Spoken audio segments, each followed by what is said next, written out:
Taking bets to see if my computer crashes tonight, and if it does, how many times? Because last time was what 3 times? How many times did I crash? I think it was twice. Wasn't it only 2 times? Yeah, it was like twice. Okay, it was only twice. Trying to see how many times we go this time. I want to bet 0. My computer didn't crash. Well, it actually did crash up through Tuesday, even after uninstalling like the Windows 11 updates. But now they're back in the background again, going like, restart this computer, restart it, restart. And I'm like, nah, not with these updates on. No, absolutely not. So obviously, we've actually got a ton to talk about. A lot of little mini pieces that have been coming out throughout the week for tonight. So also to try and avoid my computer from possibly blowing up, we're not going to go into the full extensive recaps of Superhero Time like before. I don't want to mess up the second I press something on the soundboard. Let me test it out. This episode is dedicated to... Okay, great. Okay, I'm still alive. I was waiting for just like boom. Done. I was just waiting for the stream to explode. You just hear a high-pitched shrilling noise. That's when Cloudy officially gets upgraded up to being the one running the entire show. No, He'll take over. God, no. Yep. All right. So of course, joining me today is the usual panel that we've got. First up, we've got Ash the Oxy 360. How are you this fine morning? Oh my God, we can't hear you. Oh no, Ash. Oh my God. Here we go. Oh my God. See, it's always something. While you're trying to fix that, let's go on over to Mark. I'm Mark, here. what's up? Not much. I'm still on my old computer because I'm still setting up the new one that got delivered. So I'm like, oh, hopefully I don't crash. Yeah, I mean, we'll see. We'll see if we're all gonna be like individually crashing little by little. First, we'll see like Cloudy's character model mess up or something, just completely start getting hijacked by something or change into a completely different character model. I don't know. Listen, I didn't pray for that for you, so why are you praying for that for me? I don't know, because I think you might have some choice words for Takahashi given this week's Geeks. Hello. Okay, you're back. Yeah. The wrong mic was defaulted in. It was like this one. I cannot tell you how many times that's happened to me too. So Yep, every time for me. So yeah, what's up, Ash? Not much. Just got done watching Ultraman. I didn't know my mic was muted that entire time, but yeah, good episode. Really enjoyed it. Like it's still setting up, but we'll see where it goes. We'll get into it in a minute, but I found this episode satisfyingly hilarious. Oh yeah. So, and Cloudy, how are you this fine evening? This evening I'm great, but next week I'm going to be incredibly sick, so I'm not looking forward to it. Oh man, that sucks, especially since next week is going to be the full-on Shin Kamen Rider episode, because official release date is actually next Friday. So we finally get that digital release. So it's legally obtainable on next week. Just saying, you could legally obtain it next week. Everywhere you should be able to. Except for physical media. That's the only way you can. Except yeah. So yes. So finally, those would be out of the woodworks. Finally, maybe people can start watching my review finally. And then, the conversation will start back up when it comes to Shin Kamen Rider. Maybe it will generate enough buzz for us to finally get greenlit that sequel that it so needs. Anyway, first up, of course, we just got done watching Blazar opening 2. But before going into that, I do want to talk quickly about Blazar episode 1, but the dub of it, because of course last week when we watched it, the dub was not available. Of course, episode 2, no dub yet. It'll be later on that we'll get it on there. But in general, how did y'all feel about the dub if you watch it? Now, the thing is, for me, as much as I like Johnny Young Bosch's voice, I don't think it fits Gento. I think he's got too much of a youthful voice for someone like Gento, and it throws things off a little bit for me. I wish they would have gone with somebody with a little bit more of a more mature sounding voice, like a rasp to a little grrr, and like a little bass in there. Yeah, that's my biggest takeaway from that. But otherwise, I didn't have too much of an issue with the dub at all. I've already seen episode 1 like 3 times already in the different mediums that they've got. But yeah, and also they didn't dub over the Blazar grunts, so we did not get any Johnny Young grunts. It's all just the same grunts. So That's gonna be on the DVD. There's gonna be a. Oh, did you see the thing that was announced earlier before your stream? the grunt cut. a lot of stuff. What got announced. what was announced before the stream? I don't know if you saw it. Well, there's two things. One, Sai has officially put up his if you can do your Blazar impression video. So he's asking people to submit and do your best Blazar impression at Cydrixar. Just if you can find him on Discord or his email, go do that. He wants your auditions. And two, as we are having this podcast, there's currently a behind the scenes Blazar podcast currently airing right now. I did see that when I went to the Ultraman official of notify me for all of that. So I was just like, oh, that's Another That's thing great. taking up your time slot. Yeah, I'll be checking that out later. yeah. It's behind the scenes anyway. So either way. For my audition, I might just paint myself red and blue line streaks on one side. Just get some body paint on there. Oh, so you can just do your cosplay when you fused with your other self. Yeah, and I'll just be outside like stomping and growling, something like that. I got to go Jumping with up and down. Yeah, I got to go for the actual commit to the bit. You got to channel your inner 4-year-old. Yeah, I'll just get it with my actual 4-year-old. Just get him try to do it, and I emulate him. I got to learn from the best. So, so that's the way to do it. But yeah, Ash, how'd you feel about the dub of Blazar? I like it. It is weird, like watching it dubbed over. I know, like I watched Zed dubbed, but this one, I don't know, felt a little bit weird with some of the voices coming out of the soldiers when I first started watching it. But I'll probably grow to like it because it can be something I can have it on the background while it's dubbed or rewatch it again. And that being dubbed, it's like more people want to probably check it out dubbed than subbed because some people don't like reading subtitles. So that's like a selling point for some people if you want to get them into the show. But I think it's a pretty solid dub.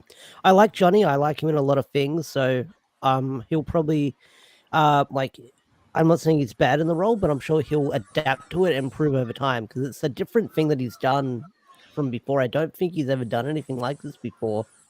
Mm-hmm. And it does give me a lot of vibes to like the old school Godzilla films in terms of dubbing because it has been a while since I've watched something that is Japanese live action dubbed. Well, technically not that long because I watched the Decade dub, and that was all right. It actually wasn't as bad. But yeah. And Mark, how did you feel about the dub?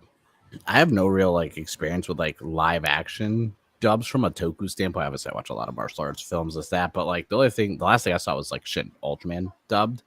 I thought it was all right. I agree, John Young Bosch, great, phenomenal voice actor, but Gento, I wanted kind of a little more seasoned, hardened, veteran to the voice. Nah, it sounds like he's rookie or fresh out of the academy.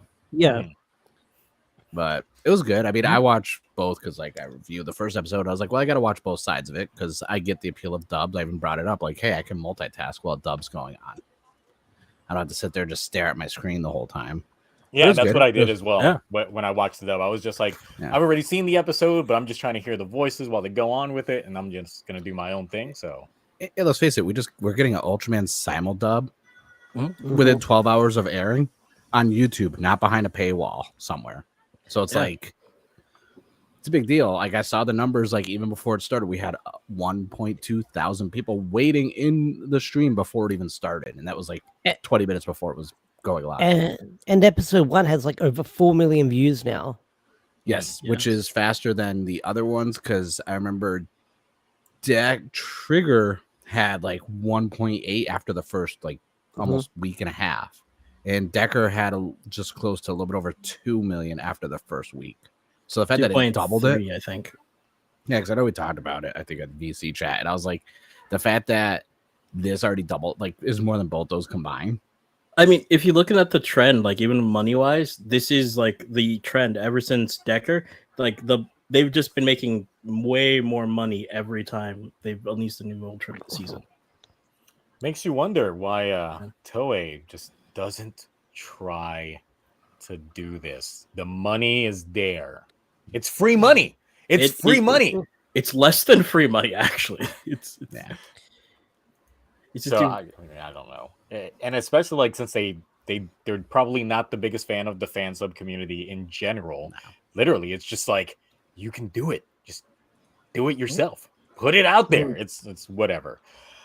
Anyway, but of course, we just got done watching episode 2, which did give us the proper intro. Now, of course, we had the intro before, but after watching the intro, it literally feels like this was something that was made, like they got the visuals ready and they just made the intro work for the visuals.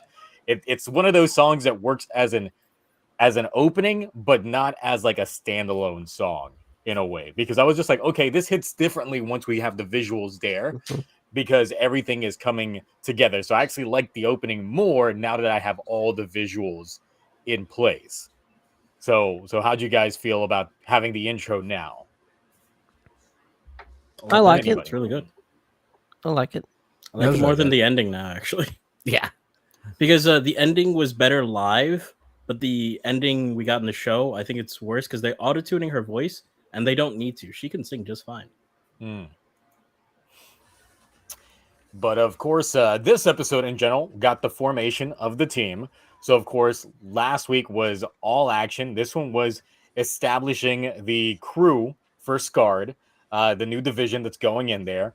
And man, I was not expecting this episode to be as wacky and hilarious as it was, because just about every new cast member that they were throwing in there, a member of Scarred, just had their own comedic bits to it, whether it was like the bit running with signing the paper or whatnot. They managed to make the show like funny, especially the fight. I was not expecting the fight to go so innuendo rich that I was just like, boy, this is thumbnail bait, this fishing rod that he's just extending out here. And he's just like out there, and then you get the shots of Blazar, like, oh my god, just whoa. Okay, they're really doing it. But I actually enjoyed this episode much more than episode 1, just because it threw in that curveball that I wasn't expecting. I wasn't expecting it to start going, a little bit more on the comedy route, but at the same time, not taking the audience as dumb, like in terms of like the way that the organization is coming together, the way that the agencies are running it, the way that they've chosen all the candidates for Scarred and all that, and pretty much just continuing the established lore within the world in itself. It's just bringing us more into this establishment of the world that they have, while giving us a few nuggets, especially like how Gento comes up with the name of Blazar. Is we start getting a flashback to him when he goes through that transformation finally on his front, which we didn't see last episode. We got to see in this episode, which I thought was a really nice touch. So Mark, as one of the resident Ultraman experts, I will just go ahead and just I've throw seen it a to lot. you. Dude, I really enjoyed it. I like that. Okay, so if you've watched more than 5 or 6 seasons series of Ultraman, you see a lot of recycled monsters. I like that we got another new design, because I believe there's a good amount of new original kaijus that are debuting in this series. Most of them are new. Yeah, like, and this one I was like, ooh, I was like, underwater kaiju. I love me some underwater. Like, I do like that there's no hand holding for this. Like, we're not getting these overly introductions. It was smart to play it off as, hey, you're building this team. Here's each person. The humor didn't really catch me off guard, because I mean, I like Rube, and that had a lot of humor in the beginning of it, especially with the dad. So I didn't feel too out of place with like the pen bit or the fishing bit or all the other stuff, but it's on pace. Like, I like it. Doesn't seem too fillery right now, and it does seem like, hey, this is an established world. Kaiju's already known about. It's more or less now that they're realizing Ultraman is real, not a myth. So I'm looking forward to when we're actually gonna see inside his mind as he's Ultraman. That's the only thing I'm kind of waiting for, because usually we get that. What? I really do hope we don't leave. No, because like this is yelling at you. This is the first, well, not the first time, but this is like one of the few times where we got an Ultraman season where we don't get to see inside the thought process. What I like that, because it makes you have to think about like what they're thinking about based on his actions and what you can discern from how the Ultraman's moving. Well, I can't translate the grunts, so I need to know what's going on. Now, would you rather Don't they need it. continue the route that they went this episode, where next week they'll give us a little bit more into Gento's mind during this week's fight in terms of that aspect? It's nothing going on in real time. It's like him reflecting on it, going Yeah, like, that's fine. that's too. really how this is going. So he starts figuring it out a little bit better. Yeah, I like that too. That's like I said, as long as it's not like in your face, like hand holding, like, hey, look, he's inside Ultraman. He figured it out. Like, if you give us bits and pieces, like he's kind of like, okay, like this time he used the device without being forced to, technically. Although I wonder why the rock coin thing gets really hot in his pocket. I have questions about that. Maybe the Ultraman soul is literally in that coin, and it's just like spraying in a hole in there. Yeah, but if they reveal more stuff slowly, it's gonna be good. But not like I need some sort of like information on it instead of keeping it like as is. Yeah, Ash as now the newcomer completely to this franchise. So you're trying to get the different perspective, because I'm more like I'm still learning, but I've gotten a few under my belt now in terms of that aspect. But you coming in fresh face in here, this is the second episode. How are you feeling about it? The vibe, how it set up all these new characters and their introductions. I'm enjoying it. We're learning, we're meeting all the new characters, but I feel like you usually say, give it the 3-episode try and then see what happens. But either way, I'm probably going to watch it until the very end. We're doing this on this podcast, but I'm liking what the world has to offer so far, and I'm curious to see where it's going to go moving forward. So overall, letter grade, I'm thinking give this one a solid like A-. Like it's like it's like it caught me off guard with just how good it was, but I actually liked it more than the first episode. So yeah. So Mark, what do you think? Give it an A. Okay. Easily. Okay, Cloudy. How would you rate it? Oh yeah, definitely B+, A-, that range. Yeah. Crazy Orb says so. We're not gonna mention the best new Toku waifu of the year. Henri, let's go. So of course we got to do. I was gonna wait another episode or two.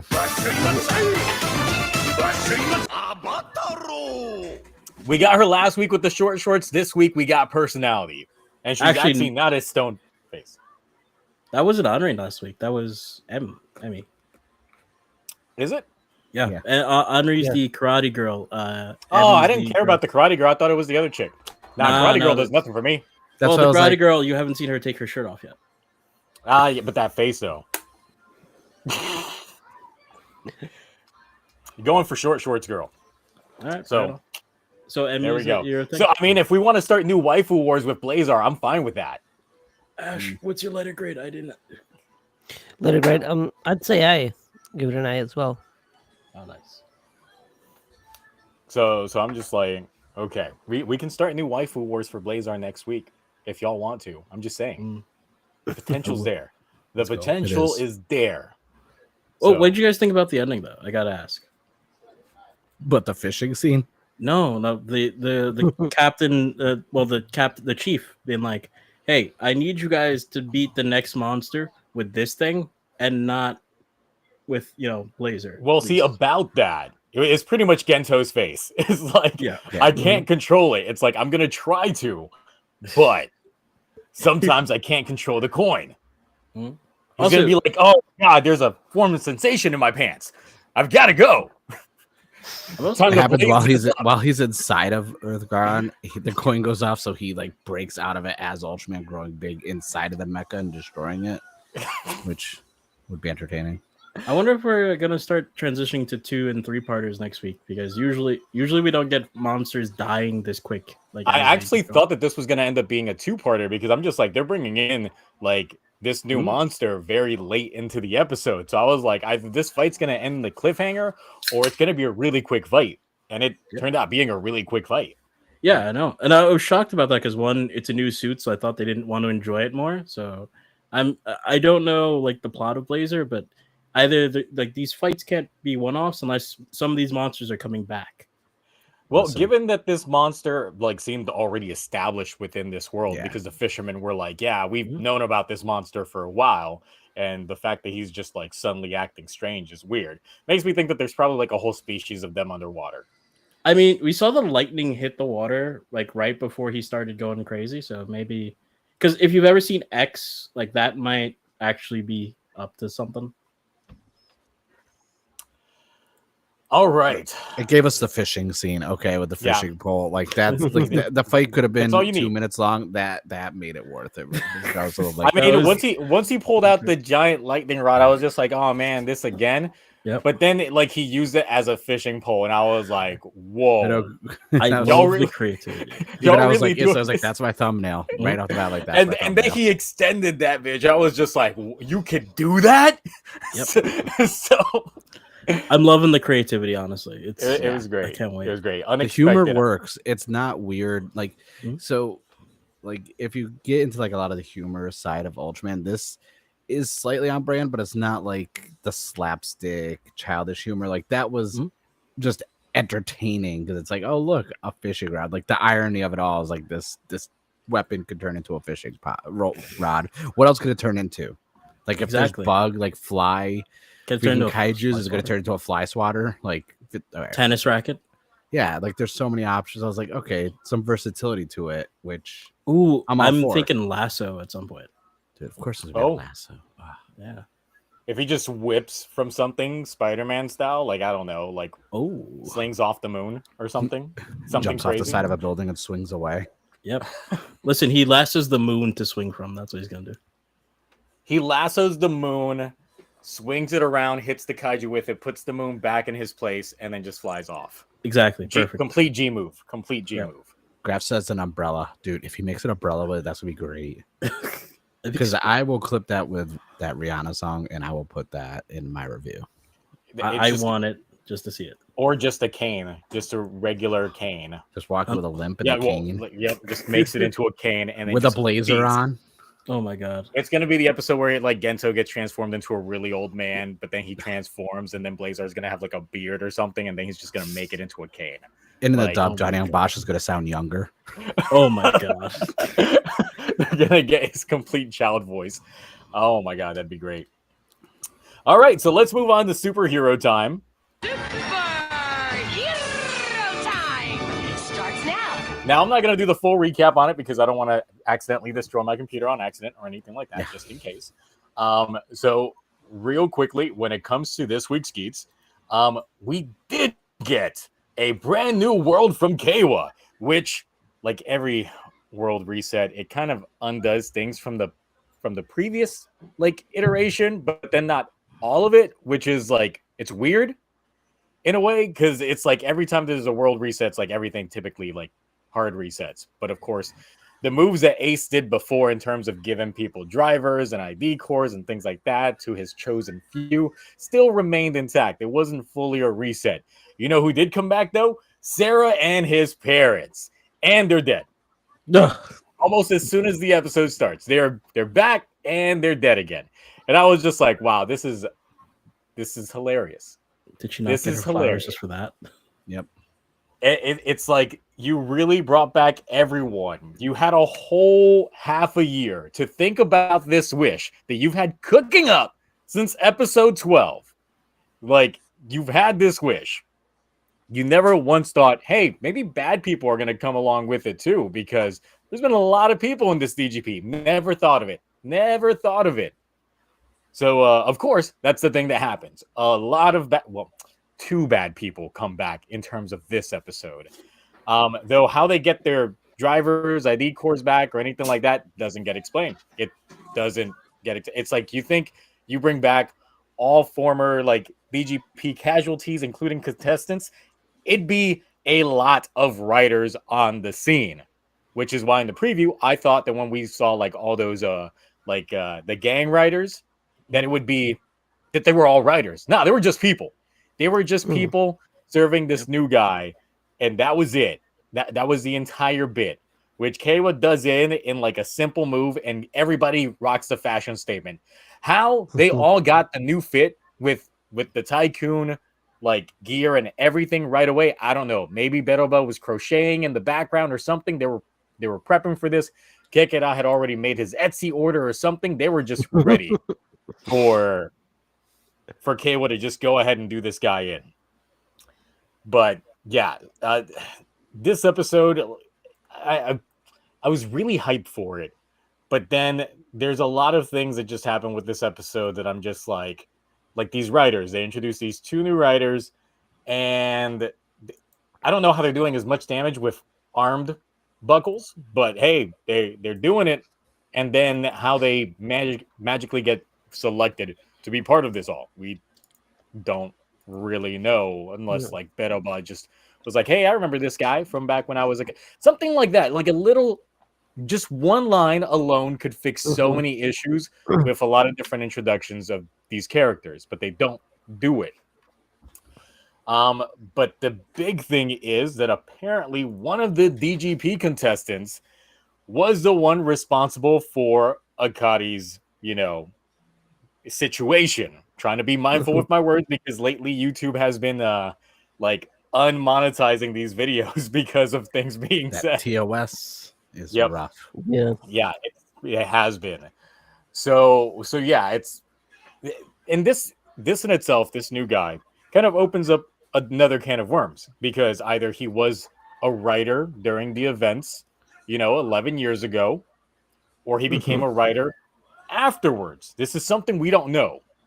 All we know is that Kosei became a sponsor right after those events, but we don't know if he even knew who was responsible for Akari, like before or after the event, or anything like that. Like, we don't know any of that information, and this episode does not give us that information whatsoever in terms of that aspect. But of course, biggest thing is, because earlier when he got freed from prison by the other BGP member, who of course wanted some cash from him, Neon goes to his side and just tells him about, Ace is trying to make a world where everyone can be happy. So of course, when Neon gets kidnapped by this DGP guy, he goes to Ace saying that the only way he'll be happy is if he's got that buckle and new raised buckle. So he gets a driver, he gets an ID core, he gets a raised buckle. Where was this when Keiwa was asking for something? I'm just, at this point, it's like every week now there's a new buckle, and I just look at Keiwa like, man, they really did you dirty. Anyway, so we do get the transformation, and we do get Gyago, but the issue is this dude can't fight. Like, I've never seen a fight escalate from 100 down to 0 like in a fast way. He transforms into this and gets beat by an armed buckle. What? I was highly caught off guard by the fact that this guy was just getting jobbed so easily. Like, how do you get a power up and lose essentially in your fight? So yeah, that's why I'm like very critical on this episode. It's just like, finally we get the build up to TimeDaddy finally becoming a writer, and he sucks. He sucks. He gets his knees caved in. He gets treated like a sham wow across the surface, and he only gets like 2 good licks in, and that's about it. That's all he gets in. And then of course next week he's already in the hospital, and Neon comes back. So we already know that this is a very short-lived form and writer. It literally is a 1-episode writer deal. Of course, same thing goes technically for the new guys that were introduced, but so yeah, that I have issues with this episode just because it's like, had this been done earlier, once again, a lot of this probably could have been rectified had they done it earlier. They still had the budget for a lot of things. They could have had a lot more writers involved in this whole gang writers style thing. And yeah, this happening so late into the game, it's killing my hype, honestly. Just waiting to see how a lot of this thing goes from there. But Mark, what are your sentiments when it comes to this episode? I had the same question about the arms buckles. I was like, dude, like, why? How is this a thing? Oh, you're gonna use your. Oh, wait, I don't know if you want your computer blow. I'm gonna try. I'm gonna try it. Am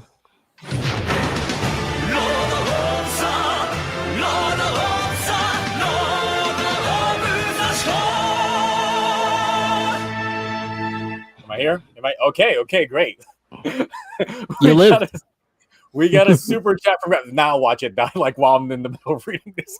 I'm just waiting for it to just happen at like a very stupid moment. Yeah. Wait, Grab can't you says for disable the $5. audio? Yeah, no, I just pressed the button on my thing. It's Oh, okay. different. It's different. I'm starting to think that Takahashi hates Keiwa. Daiji never took this many L's. My goodness. This was supposed to be the summer of Keiwa. The summer of George, Sherry. The summer of George. now I got to make that a bit. I got to You do. do a Seinfeld bit with Keiwa. Keiwa stands lose. And yeah, I mean... No. I've never seen such a massive personality shift when it comes to Keiwa from the way he was going last week, and then this week he's instantly happy because of course Sarah calls him up and things like that. But then he's instantly like, "What did I do?" At that point, you just gotta be mad at yourself. You can't even be mad at Ozma because this time, like Sarah died because of your wish. Yeah. Also, no one's beating Daichi in the L category. So like. That's bad comparison. Daichi just like is a walking L in that show. Like, Yeah. there's no there because even in Daichi's best moments are still not nearly as good as Keiwa's best moments. It's true. No, they're not. Because even when we got Evolity live around the same point in time, like last year, was yeah.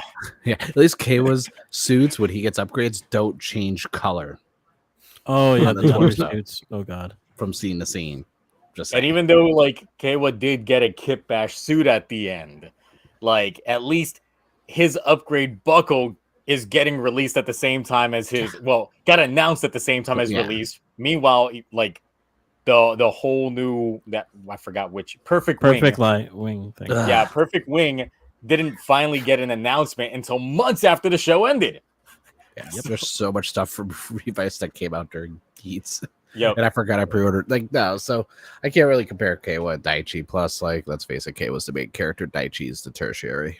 He's barely a second rider in his own season. True. But this episode, I don't know, there's some cool moments. Like, I thought it was, like I brought my review, it was funny that Keiwa takes over his own gang and instantly they got the new branded merch deal going on. I was like, that's cool. We had the cool album cover with Keiwa, Kekra, and Baroba. I was like, that was great. Just the buckle thing is still bothering me. Like, because if you have to want to and ask Ace if you want to join the DGP in his world, so realistically, those two criminals had to go to Ace and be like, hey, I want to join the DGP. I was actually going to say that's where they got their buckles from. Because that's what Tyvar had to do. Like, he had to go and basically beg it. He's like, hey, you want... Nan told me to trust you. You want a world where everyone can be happy. Does someone like me deserve to be happy? And I'm like, oh, that's a good point. And then I'm like... I like how they did have that subtle filming style where a plane flew overhead so you couldn't hear what his full wish was going to be for the DGP. I thought that was smart. But, I don't know, it was a good episode. I'm still hopeful. I'm still optimistic. It could be worse. It could be a lot better. Just, I don't know. I feel like there's a lot of contradictory stuff. And I even pointed out, I was like, we're 43 episodes in. If we go to 50, I'm at the point where I'm not even going to bring up plot holes anymore because I feel like there is no...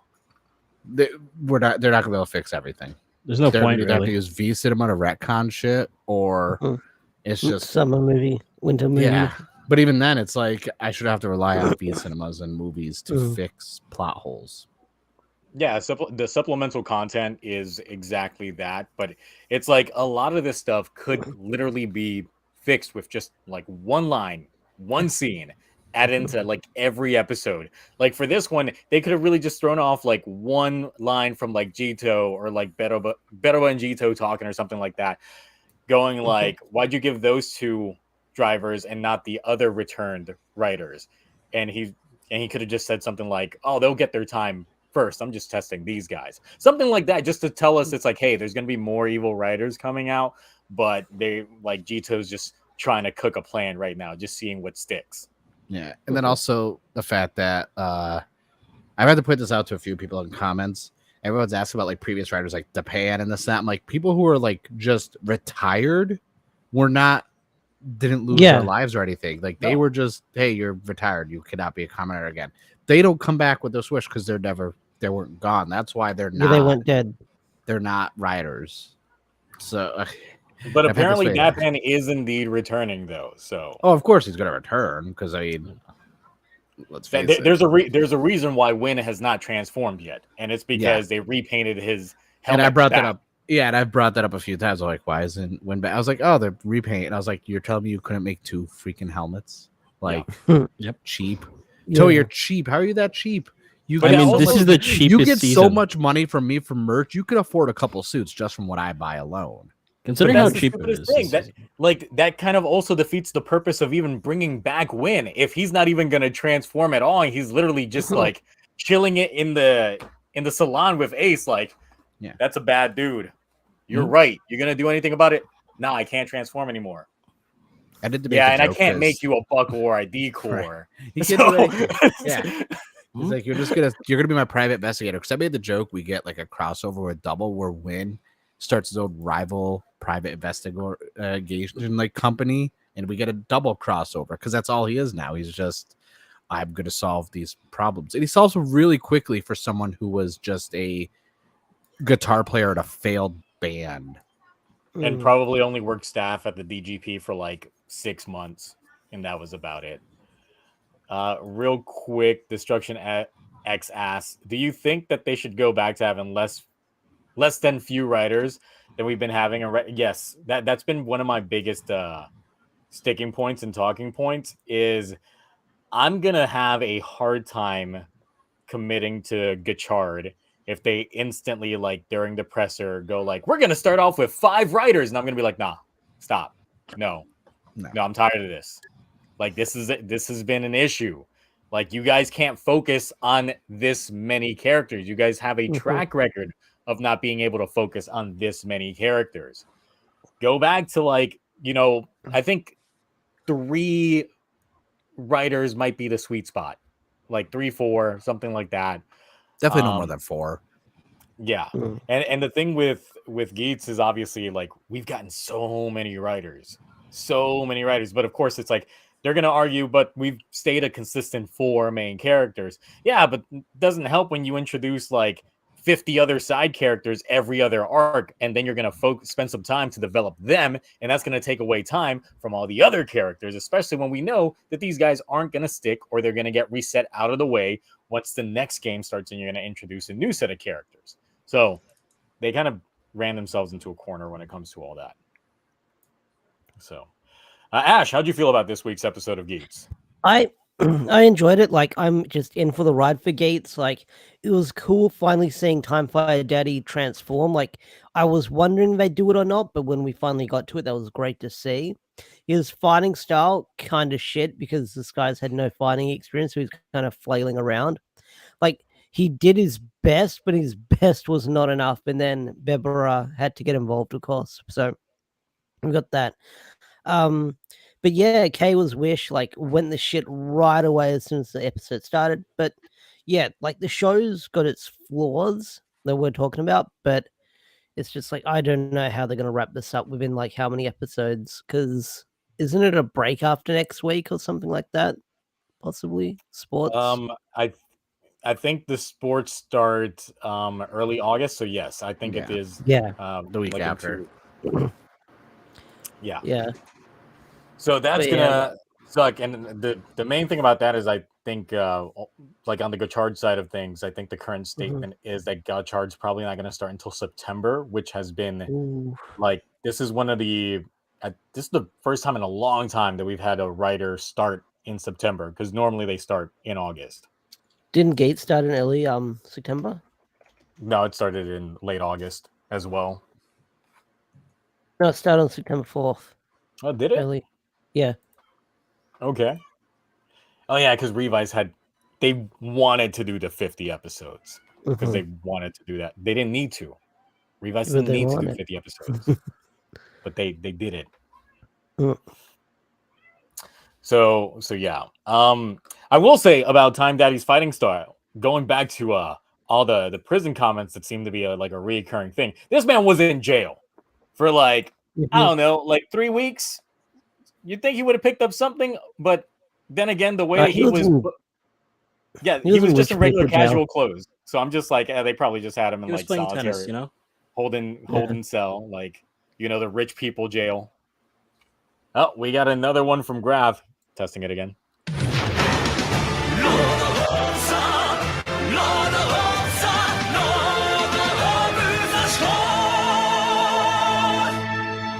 They bring Dapan back, but not Letter. Truly a waste.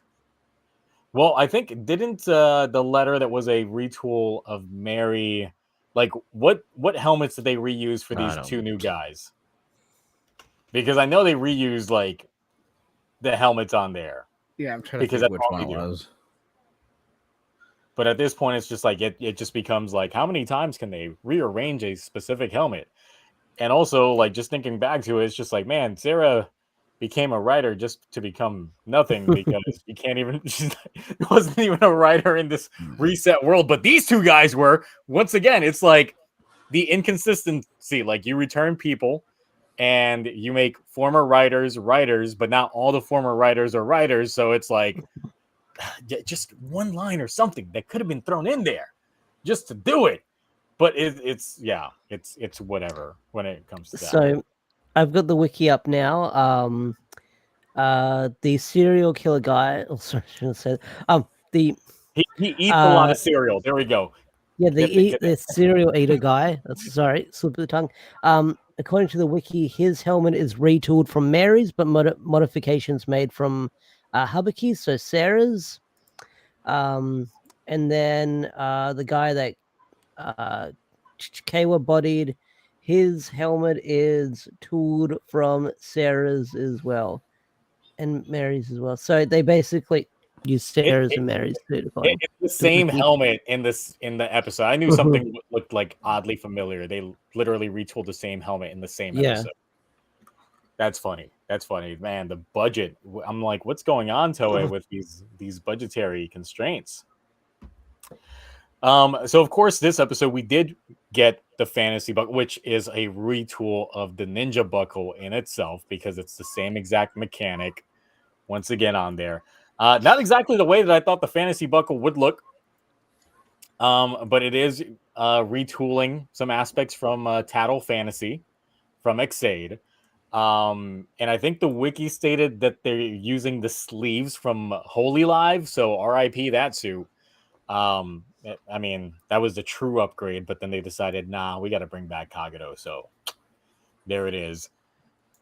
So I mean, I like the kit bash. It works with the color combination they have going on with Gyago. But yeah, I don't know if I'm gonna buy the buckle or not. Right now, I'm like a little out of buying some of this Geet stuff. They're just not doing it for me. Is it up for pre-order yet, or? No, I did not see it. No, there's when not was one. I there. checked. It's probably going to be one of those, like, probably next week once Neon uses it. And Yeah, then Neon uses it. And then it's probably going to be P Bandai buckle, like, packaged with her new gold ID ID core core. and Gyago's ID core.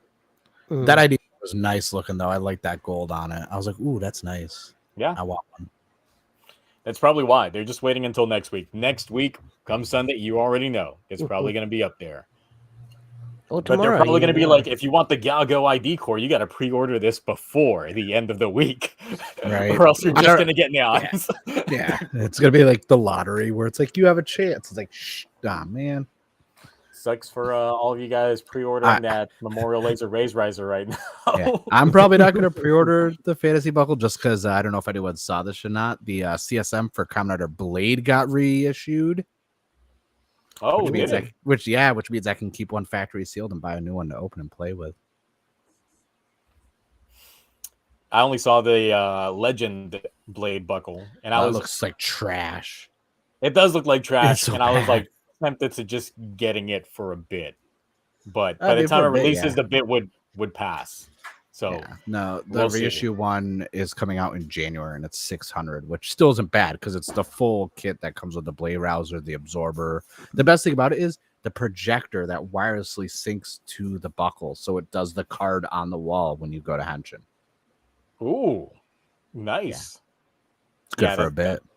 That's I mean, at that point, I mean, I can just make the effect myself. So True. And it comes out the same month as the 2 of the 5s re-release CSM. So so many, so yeah, it's many 3 in 1 month. 3 in 1 month. so many CSMs. I also saw that like the Black Sun Driver was back up on pre-order because the Chinese release for it. Yep. And I was just like, oh, and it's so much cheaper. It's $380. And the Shadow Moon one's going to be coming out as well. God, it's like what a terrible time to have house repairs. So I can't spend my money frivolously right now. So I can't do it. I can't do it. But in my mind, I'm just playing the Chimpokemon theme song. It's like, you gotta buy it. You gotta buy it. But I'm not gonna do it. Not gonna do it. You can't do it. I Can't do mean, it. I'm almost done with fires, and I'm looking at the CSM, and I'm wondering if I should spend money on that CSM. You should Yes, you should. I join should. us. One of Yeah. us. One of us. One of us. One of I'm just us. curious because like the Laser Rays Rise or whatever is getting like the premium band. I was like, given the quality of some of the DX stuff, like if they did, like I feel like a CSM for the Desire Driver wouldn't be appealing.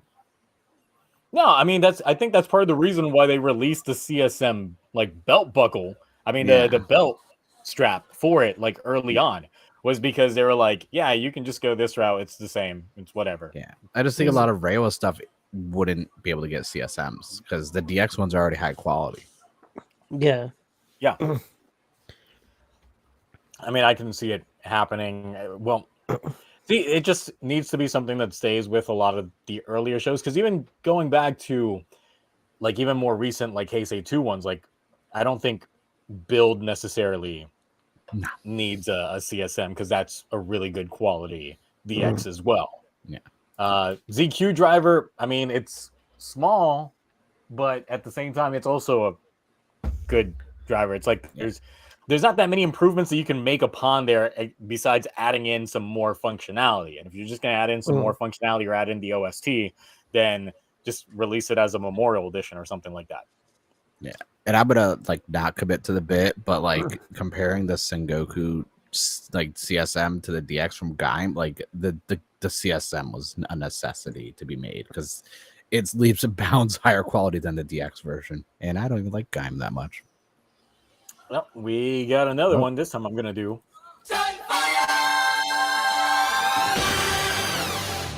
Blah blah something for $5 says, looking back, every one of Geats' forms are retooled, repainted from Boost with minor changes and a different helmet. I mean, not really. I mean, Boost Mark III definitely is. Yeah, I mean, because that was a 1 episode form and that was gone. We're probably never going to see that again. But I can't think of any other Boost like retools or repaints. Most of the forms we got outside, because when you really think about how many buckles we actually had, Fever, Monster, Zombie, Boost, Magnum, there weren't that many. But when you go into the arms side of things, it's just whatever symbol it is on the chest with a different color strap, and that's it. Like, so that's easy. That's not even retool. But really, from like an actual buckle standpoint, we didn't have that many this season. I mean, even if you include the Jamato buckle. So there wasn't really, if anything, most of the forms we've gotten like kit bashes from previous seasons, but very few outside of the helmets. Anything that was in Geats has been retooled within the same season outside of helmets. All right. Cloudy, say something nice about Geats. Yeah, Cloudy. That moment when Cloudy's not even here. He tuned out. I don't know. I'm just full transparency. Your guys' videos have not moved in probably like 40 minutes. Oh, wow. Really? Yeah. And I'm contemplating like refreshing my browser. No. Cloudy's back. Oh, no, I've been here the whole time. I've just been He's eating a big burger. Cloudy, just doing other I stuff. told you to say something nice about this Geats episode. No, We know. I refuse. Why? Say 3 bad things about this episode. I want my hand, so no. Say the most middest thing about this episode. Time fires fighting. That's right. Am I the only one that understood the fighting though? Like I understood get that it. he was He's rusty. old. 'cause I he understand. started- He's not a fighter. Yeah, he's the guy. He's like the guy who wouldn't get his hands dirty. This is like him fighting. But the thing is, he's got a full powered buckle, right? The other guy has an arm buckle, which we He's know got are a weaker hammer. than the ones. who's a hardened got- like. And don't forget, as he started getting warming up, and he had the upper hand, Baroba stepped in But it's just like this with the premium. at this point, premium you can Baroba. only get like a buckle and like the entry from Geets. So like either he hates Kawa and Win, or he just doesn't care. And it is. This episode was really, it was really bad in my opinion. I don't want to talk. Just the greatest. He's too old for this. Yeah, he's went full Danny Glover. He's like, listen, Yeah. You say that, but we've gotten so many old man writers in this show, and they at least did better. They were given an arrow. We had the old man who's literally an old man. Yeah, he fought. He had a cool engine pose. Anytime I think about that, I just think of that one female rider who had the propeller and tried to fly away, and the Jamato hit her with a bazooka. Every time. That's a Fucking perfect job. I love that. That was the best. I was like, where did Gotta you have get a a bazooka? Propeller just out here putting in work. Gotta love it. I don't But know. no, I understand that like he was rusty. That's why at first he was like, oh, shaking the rust off. That he kind of got better, but Baroba stepped in. So I was like, you know what? It is what it is. He's a transitional rider, so he's only there to push the narrative forward for Neon. Yeah. All right. So, any other thing about Geets before we move on to King Oger? I will not move on until Cloudy says something nice. Okay. about the show. I will say something nice in a second, but this episode very much felt like a transitional episode you get midway through the season when something good or like big is about to happen. Like, you know what I mean? Like this was very much like there were moving pieces, but nothing was very exciting happening. You know what I mean? Like there are parts moving, like building up to something.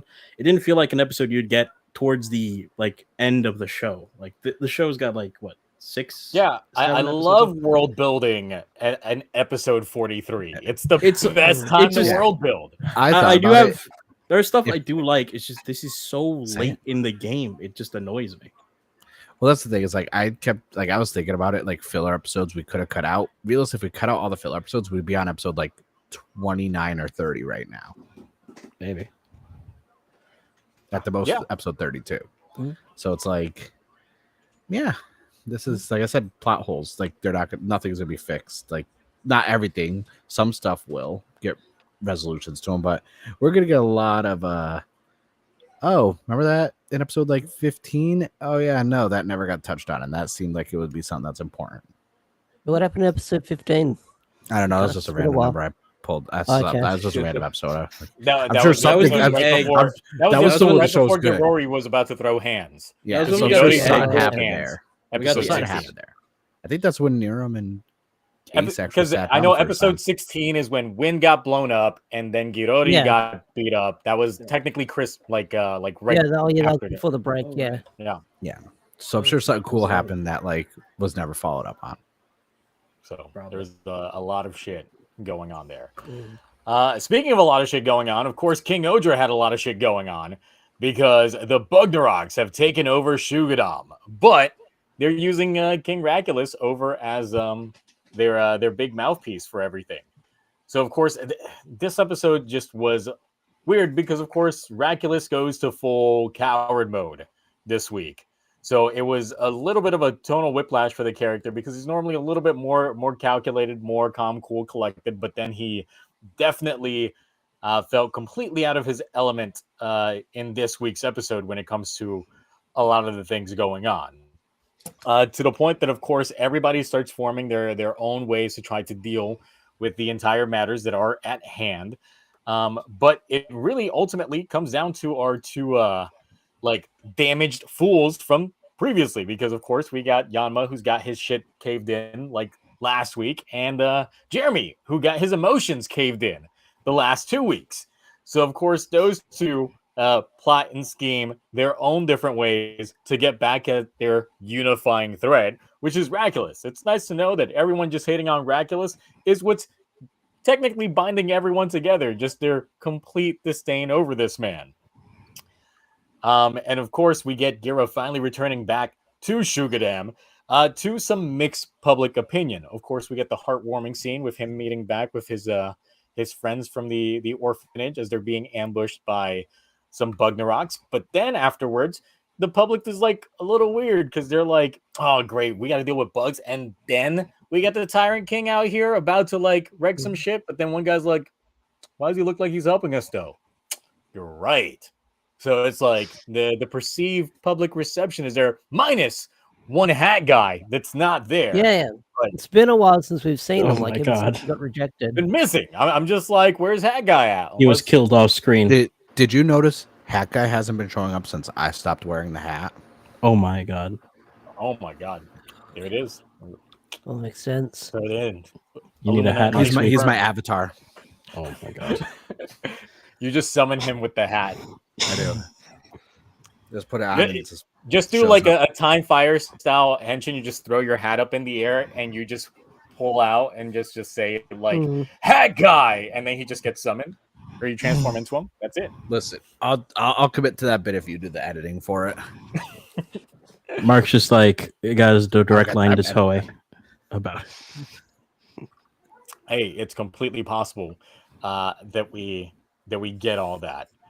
The thing is, it's like this week we did get a lot of cooking going on because, of course, Suzume is there as well, trying to get some way to get Raculus out of the entire Bugnarok scheme, even roping in Luigi into the bit to the point that, you know, Raculus has to turn his sword on Luigi. But I think this might be like the heel turn for him to actually start becoming more of in the good guys' side, like Raculus's own retainers, at least Luigi, not Mario, because we don't even know where Mario's at. He's not even in this episode. Or is he? He's like on the he's like on the toilet. He comes out. What I miss? Very fishy. Yeah, or is he one of the? That's it. That's the thing. It's like where's Mario at during all of this going on? Mhm. What's funny is, of course, Raculus tries raising his Oger caliber to the Bugnarok, but then he gets kind of sloppy, and I'm just like, why'd you just throw your Oja Caliber 0 at them? Like, that's a dumb move. That's just asking for them. Like, you threw it at them. Now they have it. Now they've got it. They've got the Oja Caliber 0. They could. It's okay. All right. That's a dumb move. Gets kicked out of the castle, but of course that's when Yanma and Jeremy run into him, and Gira's there too. But then you think Yanma's gonna cave that ass in. But instead, he caves that ass on the cushion. And it was probably like, it was a very deserving scene. Like, I wasn't expecting it, but I'm glad they did it. Yeah. Though the big thing about it is a particular frame. And let's see if my computer doesn't die from me Fingers sharing crossed. the screen. Oh Yeah. my gosh. Let's see. Let's share the screen. This is the shot. Oh my. Holy crap, you sharing your screen fixed all the things not being frozen anymore. Oh, Really? Wow. Oh. Yeah, I'm not even joking. but yeah, they gave Raculus a rocket out here. Just oh my God, just perfectly timed right down the middle. It's like all of these like King Dick jokes just coming in here. Just like, my goodness. My goodness gracious. Yeah, I gotta play that. Now's when my computer crashes. Having all this going on. That one was struggling. Yeah. Ooh. Yeah, I heard it. It was just like, ooh. It was like, That's It's like, it was like, It's like, don't please do don't that push again. that button again. Cloudy, you're gonna be Raculus out here for a hot second. There you go. Oh man, That's that perfect. actually was fit. It almost fit perfect. Almost. Yeah. There it is. the shoulders are a bit too wide. It's okay. The frills are coming down, so it's good stuff on there. So of course, with Raculus being caught, they go ahead and just bring him back to Deathnarak. And with that, of course, Rita's entire thing is we got to form a new treaty when it comes to all this. So they come up with a very long name that gets abbreviated to Osama Sentai, and then they take their names from the King Oger and form the proper squad. Though the thing is like this shot is also very badly angled, and you have so much green screen artifacting going on here that it's Oh like, god. the Yeah. green Yeah, there's like screen. this. Oh yeah. There's this one scene with Yama, and like you can actually see like the green, like when he turns around. Yeah, there's been a lot of heavy green screen work Oh going god, on the the last mask. couple episodes, and I'm just I like, wonder if they fix these up in the Blu-rays. it's possible. I don't know because I think what's another show that used heavy like green screen like this? I can't think of one. Mandalorian used the exact same setup. Yeah, Exactly verbatim. yeah, but the that thing came is, out it's just like clean. this isn't this particularly isn't using Yeah. like that screen technology that they bought. It's just like I'm wondering what's going on with that new screen tech, and or maybe it's just because of the way that the angle was, since they wanted to have that upshot, they couldn't really render everything within Yeah, because that there's been space. stuff we've noticed before, but this was like especially noticeable. Yeah. So yeah, and becoming the Osama Sentai King Ogers, they go ahead and have a fight it's pretty good. It's all right. We see that at least Gira is not being able to damage Gygorg until he actually transforms into his king form. And Jeremy's soloing Deathnarak on it, just, showing that power creep. We get the waifu wars coming together, forming their own peace contract, and going against Kama Jim until he pulls out the stank and just throws it on him because that's how he works. And then we got what's the name of this new bug? Die something. I don't know. Diamond die. They Diamond keep die. cutting. They keep cutting him off, so it's just like something. Diamond dies. I was about to say it, but you okay. Yeah, I yeah, thought it was I going to mean, be Diamond cutting. Dan and like a JoJo character name. well, we never heard it. At the end, you still got bodied because, of course, they formed King Ojo Extreme yet again. But this time, Jeremy pops off just to bind them, and then they beam spam him yet again. The spider And, thing is a part of the extreme, right? So why did they need to separate?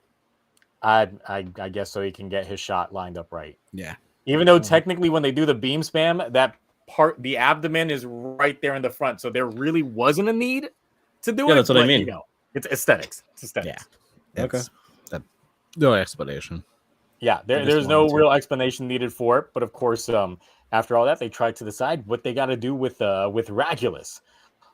In which case, Gira's entire thing is just like, well, let's just have this trial by combat again. In which case, I'm like, looking at how Radulus has been this entire episode, his massive heel turn from like just being intimidating to intimidated to full on coward. Gira's got this in the bag. Like, I'm just like, he's not at his strongest right now. You might as well just beat up a kitten.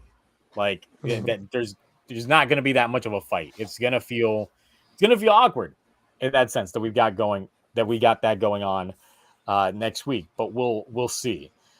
Now, the thing is just like, for me, I don't know. I've talked to a few people about this, but I do feel like the quality of the show is starting to, like, it hasn't fully regressed, but it's starting to get to the point where it's starting to get a little noticeable in terms of like some of the aspects, whether it's the fight choreography or some of the story beats that they have to it, or a lot of times the special effects that they're implementing into it.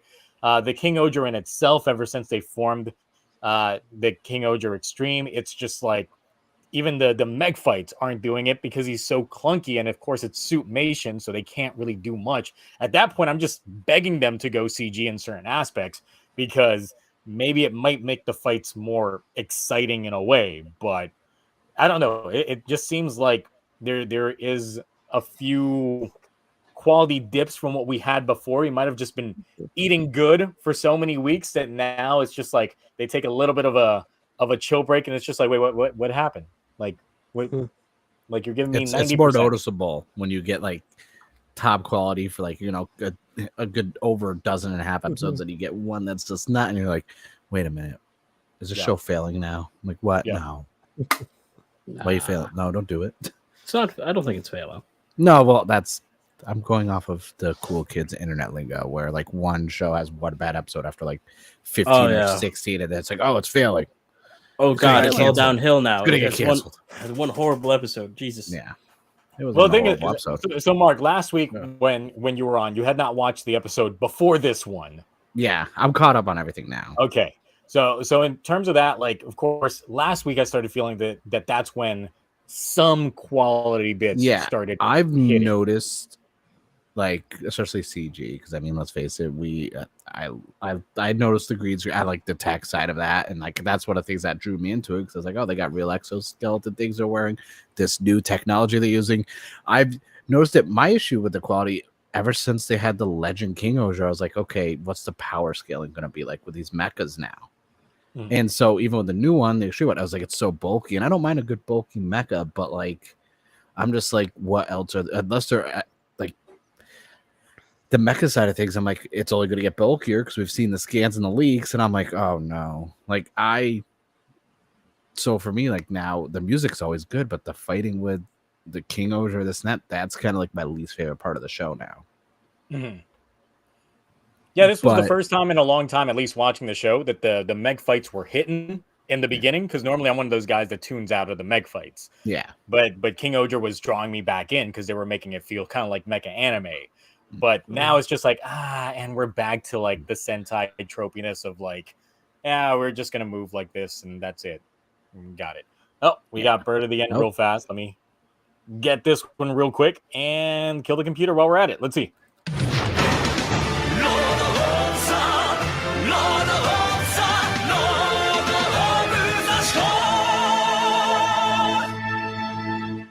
Okay, so Bird of the NS, Yanma and Jeremy messed up. Their prank made Raculus unable to be dealt with legally. Thus, the trial by combat. I don't get that. But it was funny though. yeah, that was worth it. Yeah. It was funny. You made, Yeah. yeah. Made me But I laugh. don't That's understand all how that matters. works though, because that nullifies like the whole Yama thing, but he still attacked Himino in Ishibana. So like, where's that? Mm. I don't know.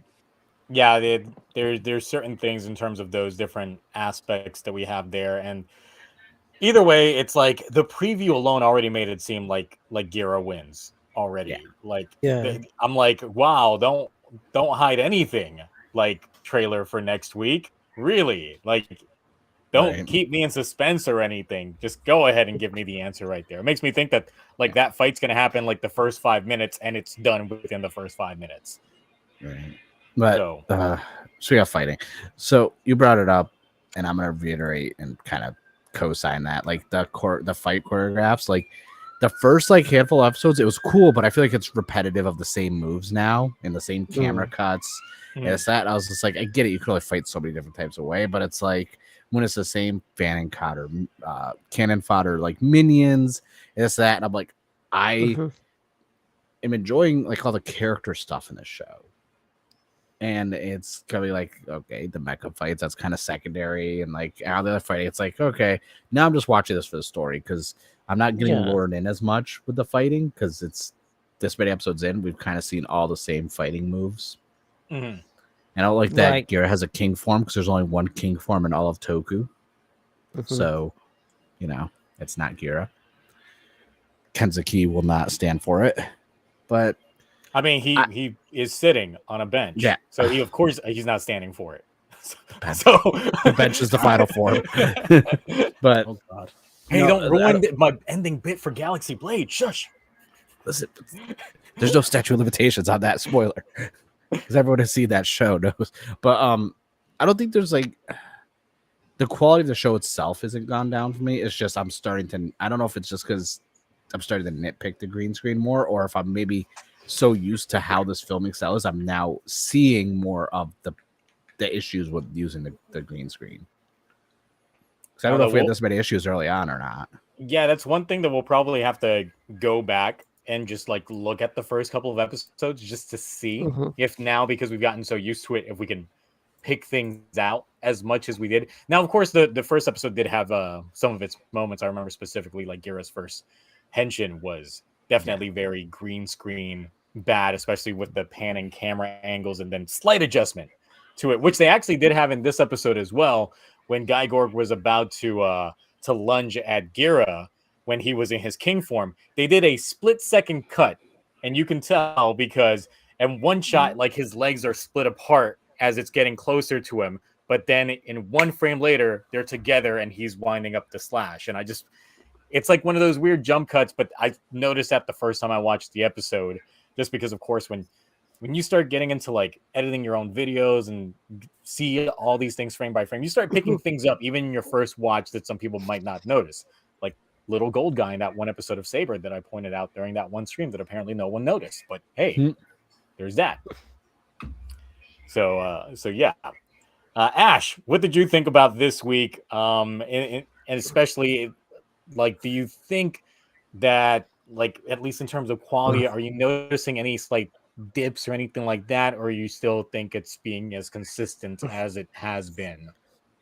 I feel like the story's been consistent. There has been some episodes where it does slow down. I feel like the Jeremy on trial episode was a little bit slow.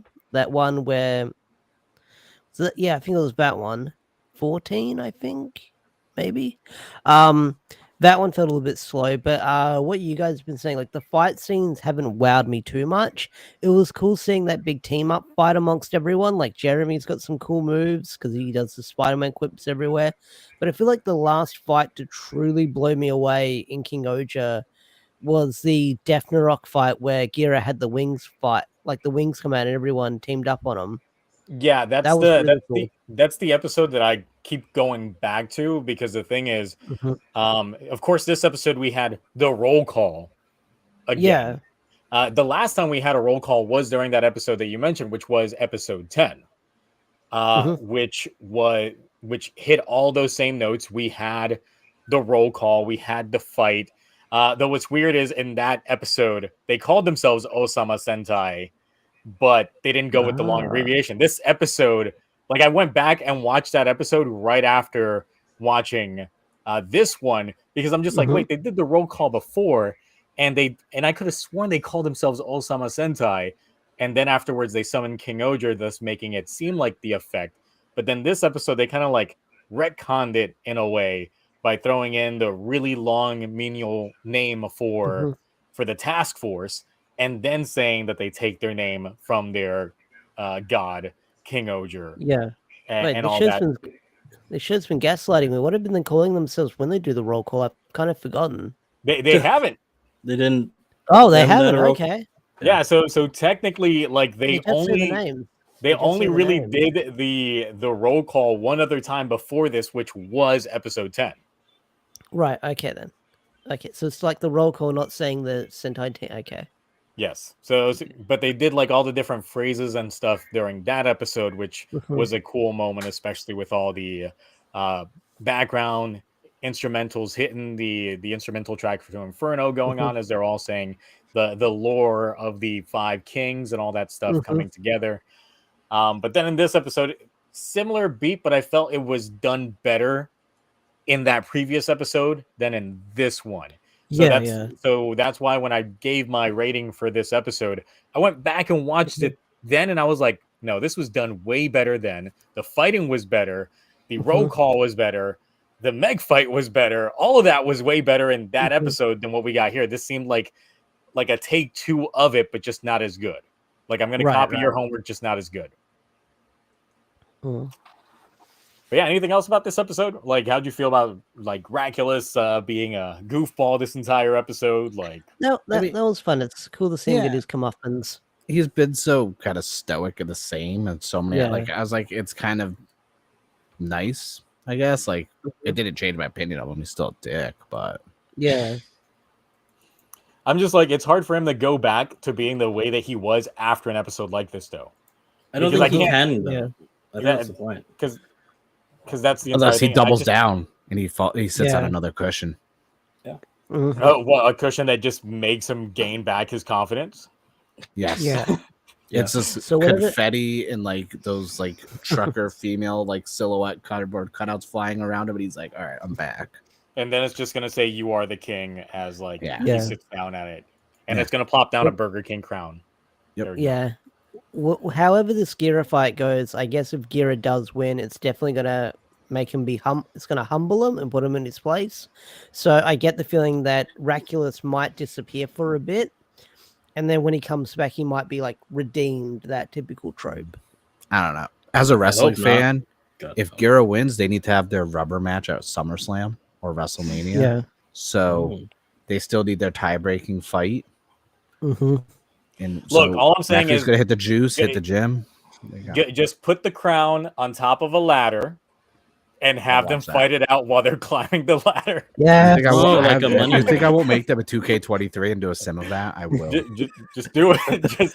just do it. That's how you have the third fight. Is just that we put the crown on top of the ladder. Let's go. Let's Listen, go. Shin Kamen Rider is actually in there. Someone made him in the community creation. So you know what? You think I will? I'll put Garrett Rackley's in there and have them fight, and I'll do Himeno and Rita just to prove a point.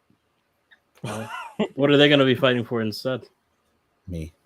Oh, you're just going to put I gotta yourself And hanging then from after the that, chair? we have to have the real fight, which is Morphone on Suzume. Oh, It's a real fight. It's a real they fight. fight for Raculus. Dude, that actually kind of fun. No one's tapping into that content creation market. Just put all these characters into a wrestling game and have them sim fight. I think it's there. It's just no one pays attention to it too much. Probably is. I don't know It's which 2K WWE game has the best character creation mode.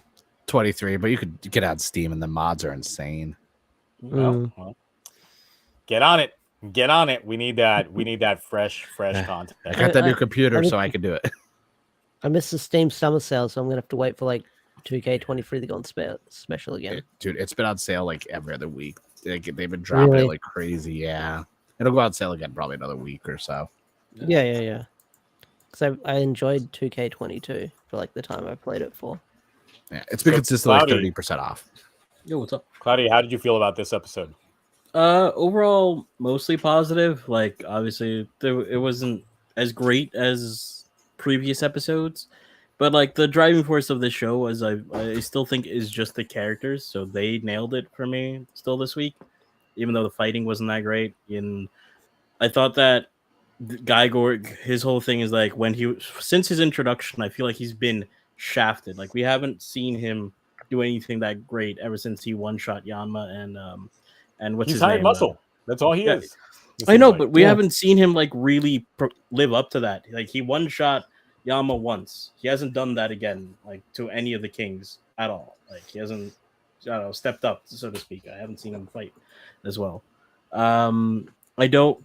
Next week, whenever we get the Raculus rematch, my thing is like if Giro wins, right? I don't want them to redeem Raculus, but I also don't want them to like if he wins and then a Bugnarok assassinates Raculus on the spot, like that would be horrible as well because he's such an entertaining like villain and character.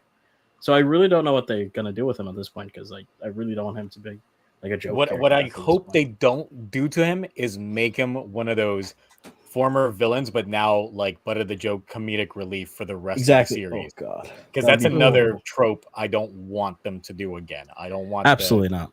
the actor being relegated to just being strictly like a joke character from here on out. I'm gonna nope out at that point. I'm just like, no, not this No. again. I'm tired of this. Especially he's such a good character too. He's very entertaining the way he is. Yeah. Oh, and the last thing, because we were talking about Paracreep. I remember when they formed like the full King Oger with the 3 bugs, they could like after image in 5 different places at once. So like, why is this new one like doesn't feel like nearly as strong as that form? They blew the And budget. that form looked better as well. So I really feel like, and we always joke about this every time like these shows air. Is like, did the budget run out? Like, are they saving their budget for something? Like, what's going on here? Like that's how these last like 2 episodes have felt. It just feels like, what did they cut? did the it go budget into in the half? crown? Did they just buy is the crown too Hey. expensive? No, the cushion was the budget. The cushion was the budget. I mean, jokes aside, like it's the same with like even back in Geats, like they made such like a budget friendly idea concept wise, yet it doesn't feel like they spent any more money on the show in other aspects because like the other suits we're getting in the show, we're barely getting that many buckles, we're barely getting that many suits, they barely have feet, and the final forms we're getting are just kit bashes of other things we've seen before. So I don't know where all the money they're making is going. You know who doesn't run out of budget? Ultraman. That's true. 25 episodes. Ultraman 25 is fucking episodes. raw. No filler. Exactly. Same. They're like, hey, we never ruin our budget because we use the same kaijus. Let's Yeah. take some out of our petty cash and make some new kaijus this year. It's like, cool, thanks. Yeah. It's like, what's our budget? It's just an extra $10,000. It's like, Which that's is it. why It's I'm like, just- yeah. Let's go Yeah. sell some more DVDs in America. I know like the chat is like more Sentai writer based, but like Ultraman is like they know how to spend their money properly, at least in my opinion. Well, the thing is, I actually wanted to bring up this topic. So technically, Mark mentioning it is like a perfect segue into it. Because I did see some people in my comment section after my review for King Oger just saying that they really wish that if they could just get a very tight story, that they wouldn't mind like Writer or Sentai being something like 25 episodes or something like that. Of course, Toei won't allow it because that's the issue. But I do feel that a lot of these, the writers, the head writers for these shows have a set story in mind. The thing is, they don't know how to stretch it to the 40 plus episode mark. Mhm. So they come out the gate swinging because, of course, the idea is fresh in their mind. But then what happens is they're like, shit, we can't blow our load too early. Let's start padding. Let's start, other stuff. And that starts, you start feeling it as a viewer, like, wait, what's going on? Like you were hitting all like these notes fatigue. before, and now like Mhm. it's not hitting the same as it did before. It seems like you're just trying to like find something to just pad out the story, whether it's studio interference or something like that. It really just feels like something happens in the production standpoint that they're like, yeah, we got to slow down.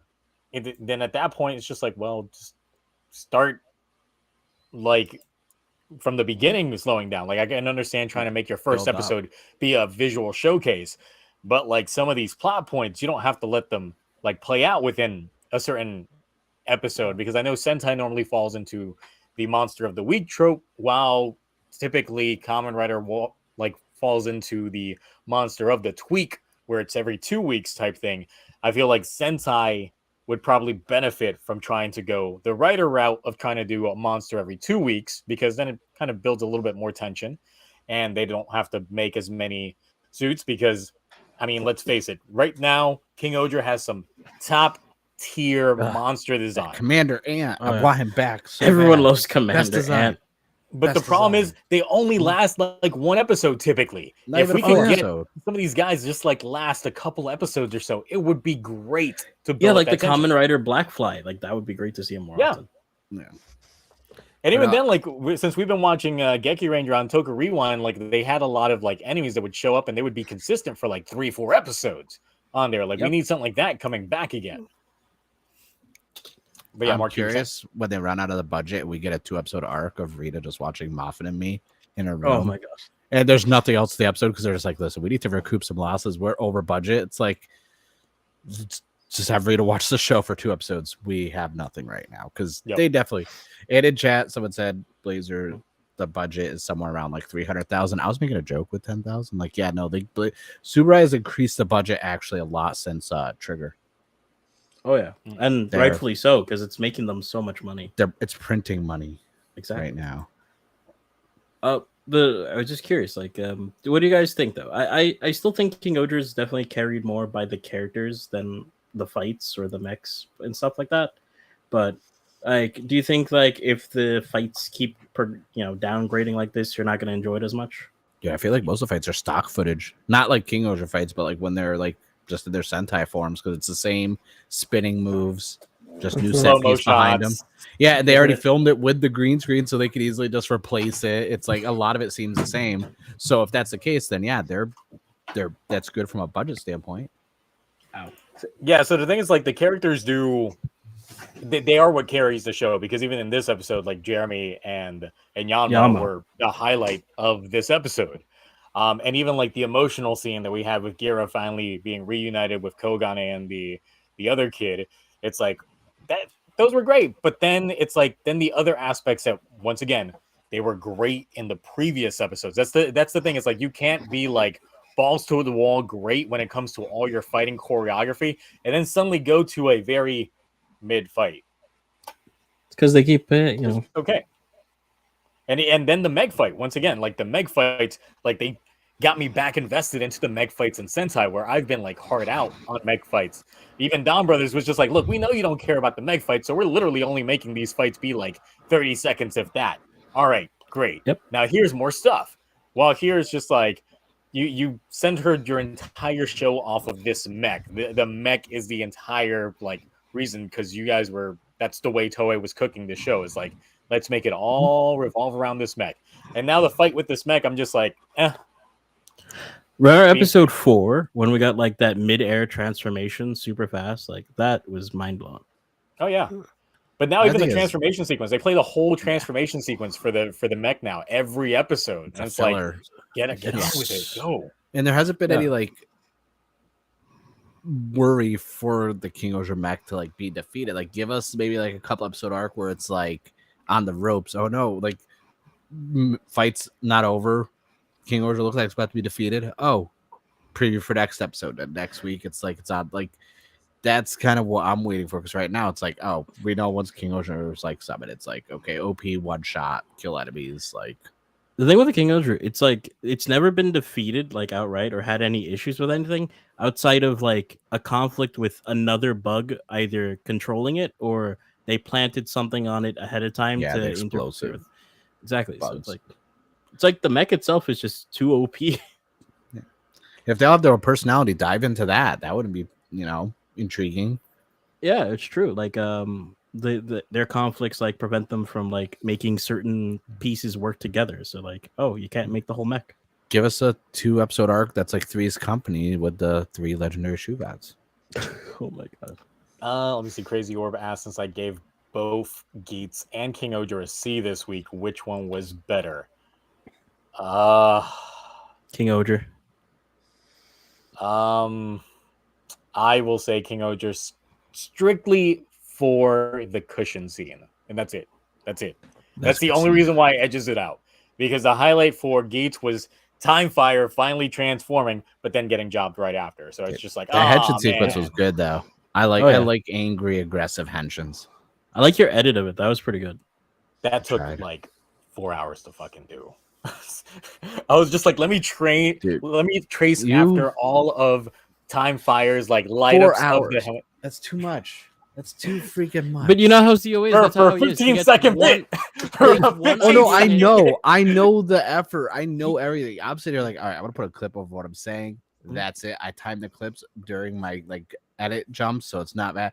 And I'm just like, what are Zio's working on? Like, what were we doing the thumbnail? We were talking about that. I was like, yeah. Right when I saw like that's my thumbnail. Zio's gonna steal it. I gotta get my review up first. And I'm like, no, I got time, because in the amount of time I write it at my notes, film it, edit it, cover things. He's still working on probably a 5-second bit. So I was like, I have at least an 18-hour head start minimum to get my stuff out. Because I know you're going to be like, all right, listen, this is going to take 10 hours. Like, I was just like, man, he's like editing like an indie film version of Oppenheimer right now. Probably. Look, when I edited that short, I was just like, look, because of that, the opening bit's going to have to be like the easiest opening bit for this one. That's how come I just had like the African dance, like funeral band in there, because I just had it in my head and I was just like, this is funny as shit. I'm going to go ahead and make this. I'm worried there's going to be a day when you just don't have time to do it, and so you just do like a straightforward like talking review, because I'm just like, oh no. And everybody's going to be like, what happened? Everyone's going to be like, is something wrong? What happened? Wellness check. How many times is it like you just get like a 5-second idea and then it turns into an extra 2 hours of work? Yeah, too many times, because it's like for the King Oger review, like I did the opening bit first because I knew that was going to take roughly like 4 hours to edit as well. That was like a 2-minute long bit that took like 4 hours to do, and I'm not even going to count like the recording time. If we start adding the recording time, that's going to add like another hour and a half into it, just to make sure that I had the shots lined up right when it comes to all that. And then afterwards, then the following day, I went ahead and filmed. The problem is I can't sit on a bit for too long because I want to like keep tweaking it. Because even that opening bit, like the initial cut after I did it, the following day, because I was stuck like driving on the road for work, I was like, I should add like a Morphin Black like cocaine dust effect in there that Oh wasn't my there God. before. I should do some speed ups to like the fights of like Alien Kuga and all that stuff. All that stuff wasn't there in the original cut, but then I literally threw it in right after, the day after, because I was just like, I got to do it. It's in my head now. I got to do it. So I say I'm not going to do stuff like that. Then I realize, well, I do have the new computer now. I do have a green screen that literally is right over there. I was like, oh, I'm probably going to do something weird. I mean, hey, you had other Mark when you did that. Dude, that wasn't even really with a green screen. That was just masking. Oh, I know, but like, I'm just you No, have that I creative have- energy in you, so No, I can't don't wait have to that. see what Nah, you- the energy's not You there. do. You do. No, it's not. Stop Trust lying me. to yourself. Trust It's me. I there. played Diablo 4 season 1 starting. I got no energy for any of Listen, this other yeah, weird I'm shit. starting season 1 too, so you don't have to tell me. and look, when it comes to straightforward reviews, you get that when it's episode 1, usually, true. because Yeah, I gotta be straightforward when it comes to like the episode 1 reviews. Then afterwards, that's when it starts going crazy. Oh, Zio, I was always curious. Are you ever going to do that tier list of the best episode ones, like premieres of like either Sentai or Rider? Well, first I got to sit through all those episode 1s again. So Mhm. there's all of that. So are we done talking about King Oger before moving on to the next King Oger related topic? Yes, is it toys related? Yeah. It No, kind of sick. is toys related, but it's not really. It's the involvement of a certain Sentai that's celebrating its 10-year Oh, anniversary Oh, this year. Hurricane Because Oger. the big thing is apparently Kyoruger is going to have some sort of collaboration with King Oger, and it makes sense because, of course, Daigo goes by King.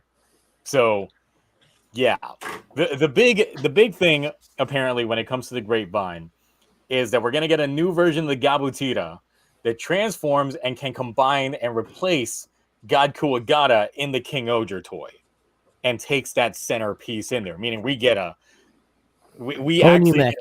yes, pretty New much a mech? T-Rex in the center of a bunch of bugs in there. But that's the only thing that's changing out. But then we get a new Gabu revolver. Well, actually, no, we don't get we get a Gabu caliber. And it's Gabu going to lead caliber? to a new transformation. I've never seen that show, so I don't know what any of this stuff you're saying is. So Have you Gabu seen Dino revolver Charge? was the You transformation. seen Dino Yeah. Charge? Yeah. So it's Okay. so the Gabu revolver is the gun that they use to transform, but the fact that they called it a Gabu caliber makes me think that they're going to make a reskin version of the Oja caliber that's going to be dinosaur based.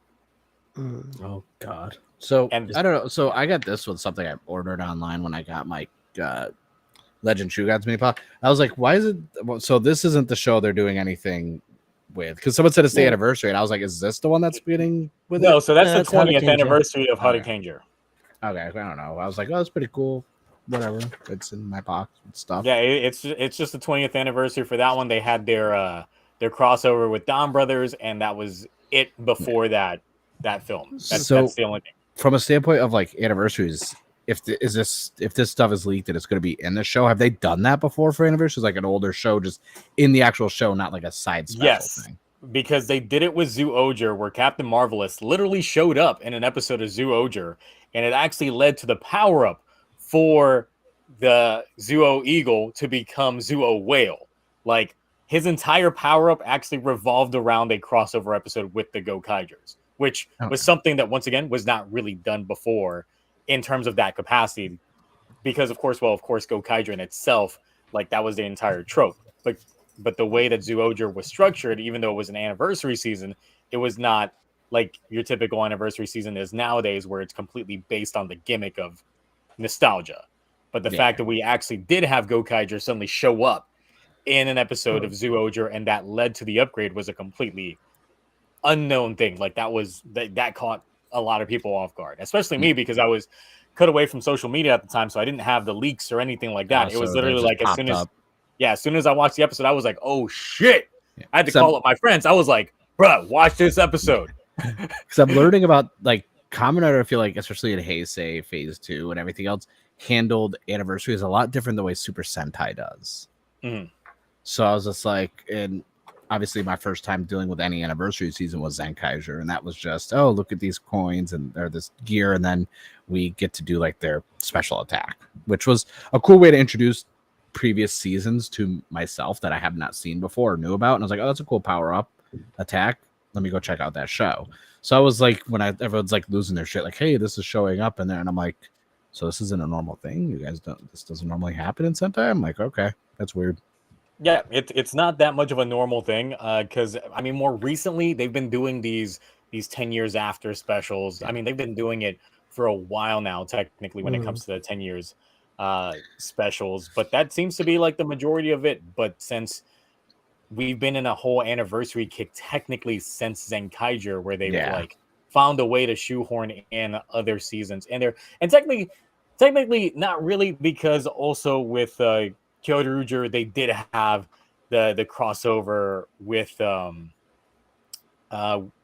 Zoo Ranger and Abba Ranger, I believe. Yeah, they did manage to do that for that season in itself. So it's not that it hasn't happened before. It's just very inconsistent from time to time, because Ninja technically did it as well. So yeah, now thinking back to it, yeah, there has been precedents for this before. Yeah. So Graph Kamen Rider did not do it way worse. Kamen Rider Zeo did it way worse. Geo? Oh. Because that was a lot of retconning in that season.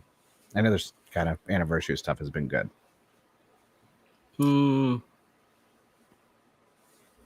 So yeah, that's the big thing going on in terms of the leaks and spoilers that we got. And of course, we did get some new looks when it comes to certain castle.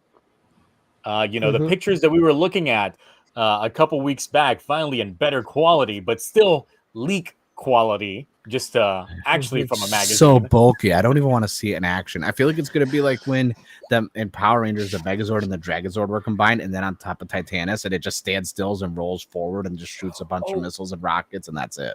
For RPM's giant mech, I assume it's going to be like that. There's no like forward. If that thing's not good, it's going to like stand still, and like the enemies are just going to bounce off. Like it looks so bulky, and I love bulky, but it's not going to function in a fight scene. Now, someone on the Discord did mention this when we were VC chatting the other day, that they hope that what they do with this is that they actually just don't make the suit bulky, but just make a new suit that is proportional to the suit actor under it, and then just use camera editing tricks to make the monsters seem smaller. I would be okay if it's CG, honestly. Oh, yeah. I mean, they haven't been using CG in the fights entirely for a while, meaning that they could be cooking for something like that. They could be saving the budget for some CG, because yeah. So I wonder what's going to warrant it, though, is the thing. Like, we've never had a problem. Unless once Gira takes the throne, as soon as his ass cheeks touches that throne, it's like authorization confirmed, and then the castle just. I was just saying, Yano puts a cushion inside the throne seat. It was waiting for the butt print. It was just like. Why is my thing like? But why they don't need a mech that strong right now at all? I mean, that's the thing. It's like the King Odra has been like. It doesn't need an upgrade. Like, there's no need. It has never had an issue with anything, so I don't know why they need it. So, all right. So, moving on. Ash, what the hell is this? Oh, Lord. Oh, God. Yeah, what is that? Hasbro did a thing. Not a good thing. So, yeah, this is the Cosmic Fury Megazord. Oh, that's what this is. Oh, is that what this is? Yeah. Oh. Wasn't it confirmed, though, that this photo had a filter on it, though, to make it not as colorful? Yes, I think they did that to avoid, like, what the leak was. Yeah. So I think this is meant to be more colorful. It's just the mold that everyone is talking about. I mean, have you not seen the Dino Fury Megazords they were releasing? It's so much. I mean that one had articulation. This one just looks blocky. This is a cute. Also, I'm like, couldn't at least they get the bull's horn straight for the promo shot? Like, yeah. Like, why is one of them curved down? Like, this is what's going on here? Oof. Now, do you think they put a filter around the actual orbs themselves so you don't see them in the individual cockpits, or is this how the actual thing's gonna be within the show? I think well, that's hard to say. Like, that's really hard to say what they'll do with it. I feel like because Power Rangers ever since Samurai has been doing like original cockpit scenes. Mhm. So it wouldn't surprise me if they'll do like original stuff with that. So I have to wait and see, because I get the feeling that they'll probably edit around the Ranger shots where you see them in the cockpits, but I feel like they'll also have like the original shots in there, because I feel like they've just been doing that 5 people in a cockpit, and then that's how they fight. Yeah, given that the official artwork for it is also like it has it like just be giant orbs, and that's what throws it off, Yeah. is just it being giant orbs of nothing. I When give of credit to course the in Q Ranger artwork you can see though. it. The artist Yeah. has been on Twitter and stuff. I talk about like, hey, like I'm just like everyone's opinion aside, I'm just happy to see my artwork on the box. Even I'm like, hey, that's some good freaking artwork. Yeah, that's good. Yeah. But It- the it- toy that's- when does we itself, get It reminds me the- of classic Transformers artwork, yeah, like Mm. G1 style. reminds me of legitimately just from like because it's a mecha also that combines like when they did the Voltron artwork before when they re-released them before the Netflix series came out. They did a re-release of the OG Voltron set, and that was kind of like the Mhm. same like box art style. Mm. But I'm not. I've already seen some of the Cosmic Fury toys in stores out here. Did not buy any of them though. I saw like the Zenith Ranger, like Zato's like dagger with the mask, and I saw the Morpher already. Yeah. Decided not to get them because even in person, they I still Hasbro. haven't seen them in person. So. Yeah, I think these are like Target's been the only having them. toys we're getting. I think we're the only toys that we're getting from what we know of so far. There's like lunch boxes and stuff, but The these like the backpack. Yeah, the lunchbox backpack, that yeah. Ash tweeted he was going to bring to work. yeah. The backpack I'm bringing to Power Morphicon. But no, it had been leaked that I think in November, there may be action figures, but no one can confirm Oh, it. okay. But that got leaked that they do plan on, because people are trying to figure out all the leaks and what's out to kind of figure out when the show Yeah. is going to come out. But there's a certain Mhm. strike going on right now. So And they none of can't the promote actors it. can promote it. So no one's promoting Nope. the show right now. Well, Hunter and Russell can't promote it because Yeah. they're union, I think. Yeah. I don't know what Kai and Tessa and that and everyone else Yeah. is. So, But next week we might have something to talk about with a video that Josh is teasing on his channel for the Lightning Collection. yeah. And I'll obviously have some information when I'm at San Diego Comic-Con of what's going on. Yeah. Whoever's know all the, allowed to show up anyways. That might be like the most emptiest con. Dang, I hope should so. have It gone. won't smell bad. It's not bad. Dude, it's 100 degrees here, 130,000 people. When it's Mm. 100 degrees out, it literally smells like a freaking fish boil. What was I gonna say? Lightning Collection. Slipped my mind. No, I lost me. We're talking about fish and I know smelly Josh people. video. Yeah, no. Well, I know Josh Lightning video- Collection stuff's getting announced next week. Like, No. released. Omega Rangers. Do we know Yep. if they're confirmed to be San Diego exclusives or? The way they're wording it as of right now, it does seem to be San Diego Comic-Con exclusive, as well as Fuck. the new covers for the TMNT The Power comics? Rangers, Yeah. and a few other stuff. But yeah, as of right now, the Omega Rangers do seem to be Comic-Con exclusive, and if they are, Fuck. they're not going to. They're probably going to do, because Hasbro does this a lot, and Bandai does it too. They'll also be exclusive to Comic-Con as a whole, so they'll also be there at New York Comic-Con. Right. Okay. So hopefully I can get sites that can import it, and I will spend money. I don't care how much I want those Omega Rangers. All right, Graf. Graf asks, Mark, what did you buying at the con? Obviously, the Omega Rangers, the Power Ranger covers. There's going to be some Massiverse stuff there from a comic standpoint. I don't think any merch. The Bandai announced all those new Dragon Ball Z SH figure arts that look so good. Majin Vegeta finally. Oh, have you seen the they're Broly doing- one? Yeah, I don't. Dude, Broly's. Mark, I there's might too have many. to. I might have to give you some cash if they allow more than one buy for the Omega Rangers. Yeah, I'll find out because I'm only gonna go 2 days. I can Yeah. definitely try it because like my DM's already flooded where I was like this. I'm like, I'm not going to stuff that I'm not already going for. So someone's like, can you go over to Marvel for this? I'm like, no, I don't care about Marvel. They're doing a 2-pack with Gohan, Cell Games, Broken Arm Command with a ghost version of Goku behind him. That's cool. I gotta see that. I gotta see that. Yeah. That's like my favorite arc of DBZ. Exactly. That's why I was Mm. like, okay, I don't even mess with Dragon Ball Z SH figure arts, but I will get that 2-pack and I will get Majin Vegeta, and that's. Mm. But yeah, no, I haven't looked at a lot of the stuff to see. Real Yeah, quick, and they Bird at the still- end. I don't know what I've not seen anything about the Founder's Crown having secret lines within it, so I'm gonna have to look that up. It just says you Mm. aren't the king. I'll Oh probably. we my know- god.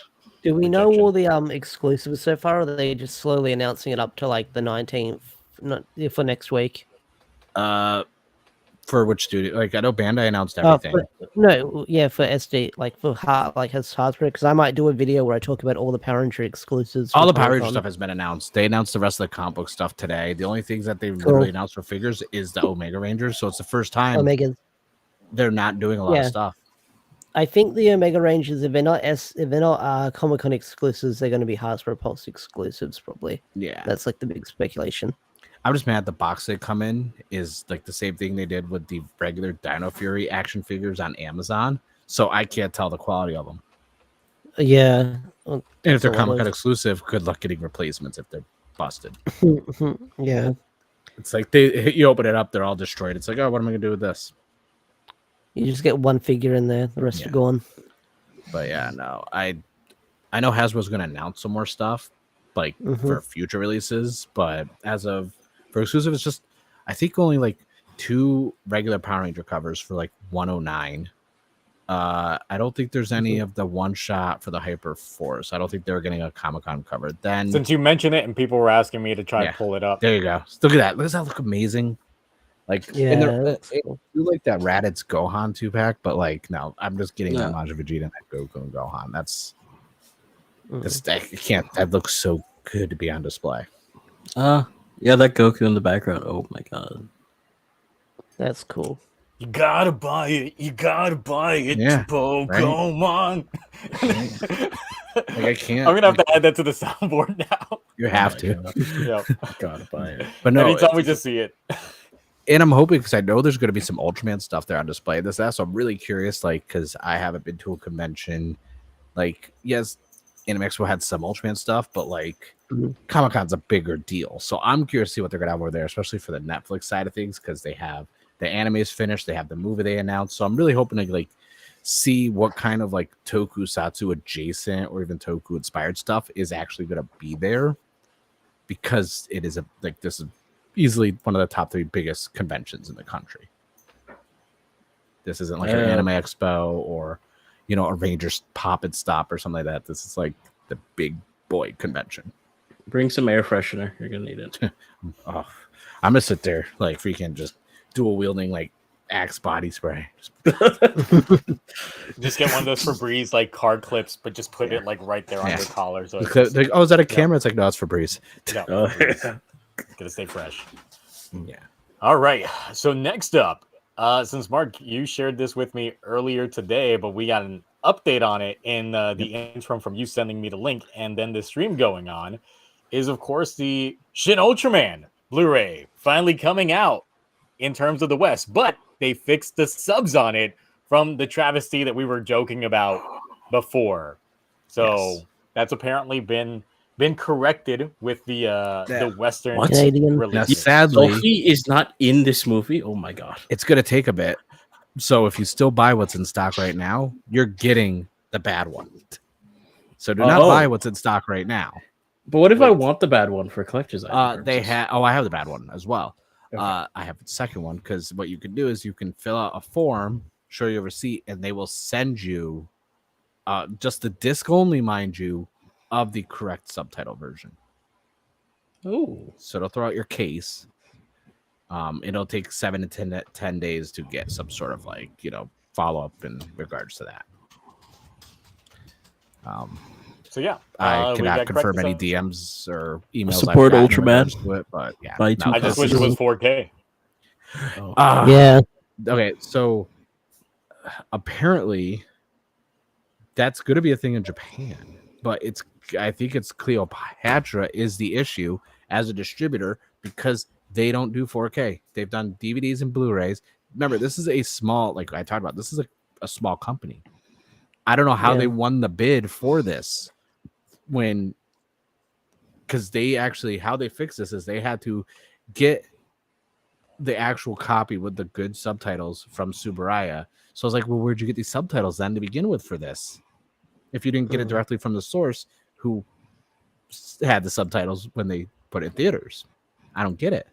And I was like, why didn't you get the subtitles that were from the digital version that work? I was like, what kind of crap show are you guys starting TOS? I can't say bad words. Yes. About Disney Channel, like you dub over like proper Darn it, words over what I dang say. nabbit. It's like What the fruit is darn- going on? applesauce. Golly gee, what the hell? But so I don't know how they got such bad subtitles to begin with. Yeah. And the studio's so new, I don't think they can, from a production standpoint, afford to do 4K, which is very upsetting. Oh.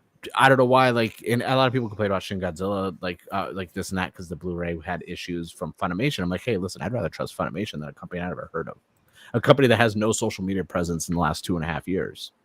Oof. True, but at least they were proper to fix this. But given how things worked out, I think was it Matt or whatever, the guy who works with Subaraya here and this and that, he's the one who said he was going to look into it, which we talked about last week. I feel like if it wasn't for the fan backlash and then someone who works with them who is from the West saying something, that's kind of what helped, because I don't think if this flew on the radar, I don't think someone like Cleopatra, that company, would have fixed it. Yeah, they're so small. Like they're gonna lose money now technically, because they got to produce all these discs to replace them. They have to ship them out because no one's paying shipping. They're shipping it out to you. And I was like, what if this is the thing that bankrupts them? What is the? Like, what if this is the? It wouldn't take much, honestly. I looked at their collection of stuff, what IPs they have. I just don't know with everything Subaraya has been doing, why Shout Factory didn't take care of it. Isn't there like library Cleopatra? Isn't there library some like not safe for work stuff from what I've heard? There's a bit of naughty bit stuff that shows up on screen in some other things. Some things like that interlock with each other in certain positions that happen in some of their distribution videos. Symmetrical docking? Yes. Yeah. Great. Nice. Great. Well done. So I need to put that freaking Family Guy clip on my board where it's just a train into the that's gonna go. That's going on my stream deck. Is Godzilla -1? We were teased before with the Godzilla coming out this year, but we actually got the teaser earlier, and it looks good from the little bit that we get. Of course, I'm not going to play the trailer because, of course, no idea. That's why Raculous is over here trying to prevent some copyright detection real quick. He's yelling, no, don't do it. I like the logo so much. But yeah, we get a glimpse of Godzilla. And like the thing for me is like the second I saw this, I was like, wait, is Legendary doing this? Like, what is going on? Because it definitely gives me like Legendary's Godzilla vibes from this aspect. Now, the thing is, afterwards, we already got toy listings. We already got the toy listings for it. And we got some better shots of this Godzilla. I need all the merch. Which from here, it looks like a very large amalgamation between so many other Godzilla designs. But honestly, like the head gives me Legendary Godzilla vibes on here. We have the larger spikes in the back. We got them thick thighs. That's like an American Godzilla thing. Yeah. The thick thighs. If the tail was a little bit longer, that would have been like the Shin Godzilla tail. The thighs are definitely that Shin style. But I like it. It's good. It's definitely, I feel like it's definitely Legendary inspired, and I feel like it's smart for them to do that because it's getting a theatrical release in November or December here in the States. And with the MonsterVerse and Toho and Legendary extending out their contracts, so we have a MonsterVerse show for Apple TV Plus that's in the works. Well, paused. Anyways, we have Godzilla and Kong with their team up movie coming out. That's also not filming right now. Yeah. So like this definitely will appeal to fill that gap of people who are fans of Legendary that maybe haven't checked out anything post maybe Final Wars or Tokyo SOS. And don't want to watch the anime on Netflix because it's not bad. It's just not great.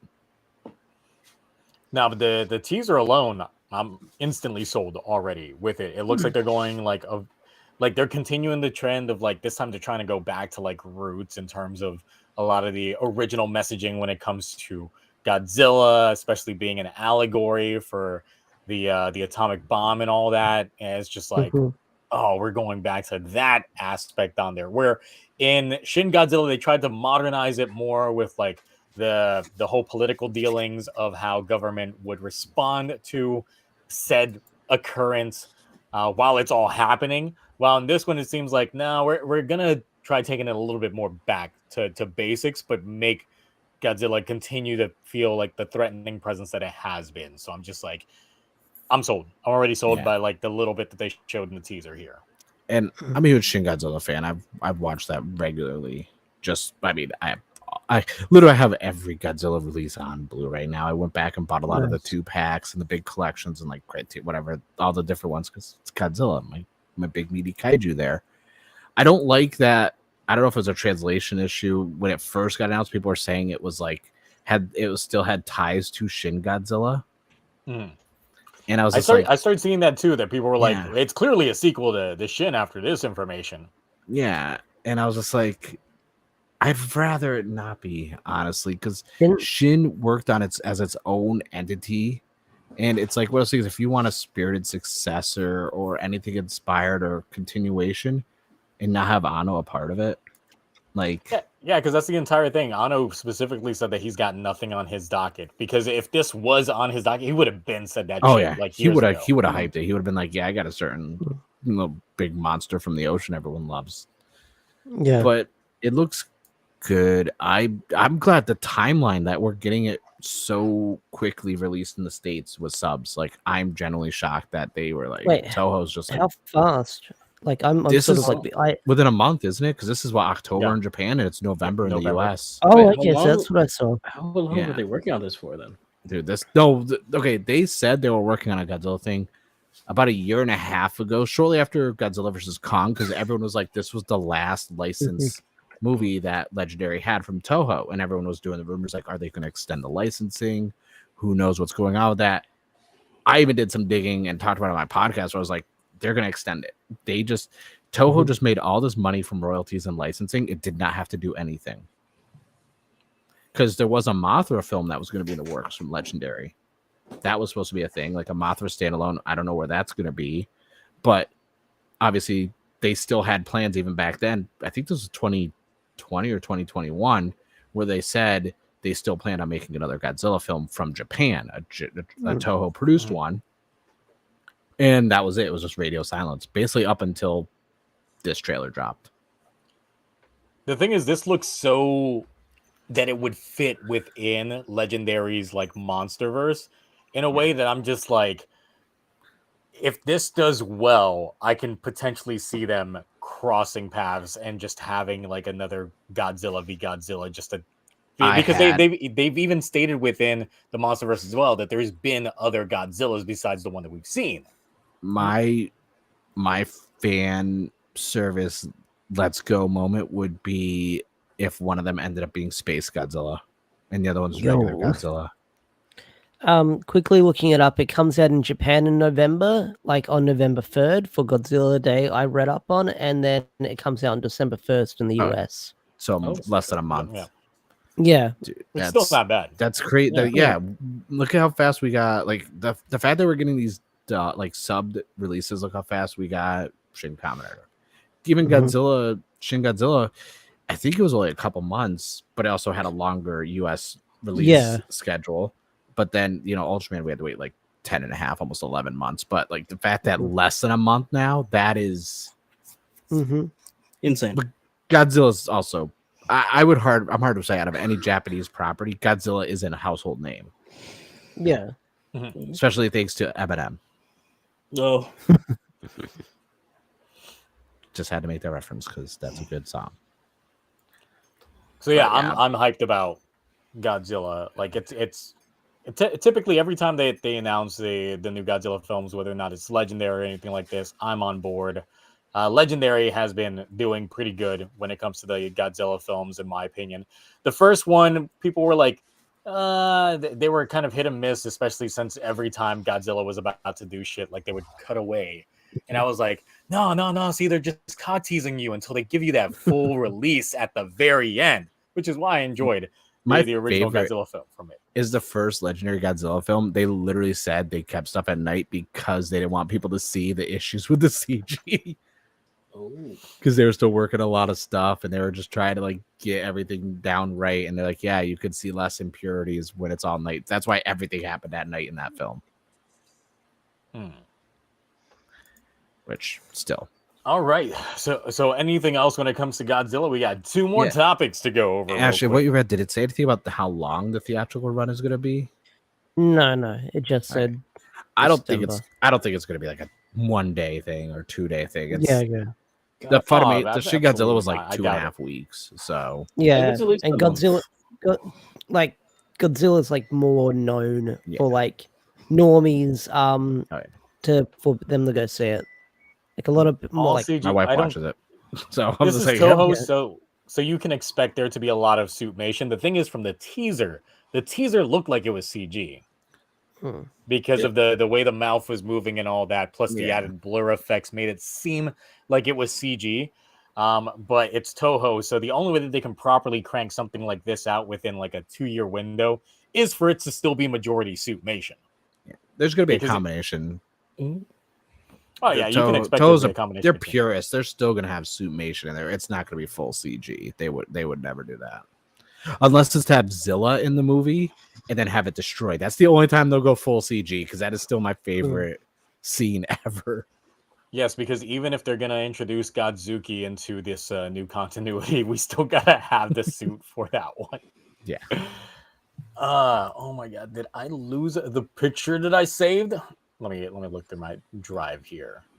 But while I'm looking for that, at least, we did get a new rumor. It kind of leans more on the validity aspect, and it's regarding the chart and how they plan on releasing these cards.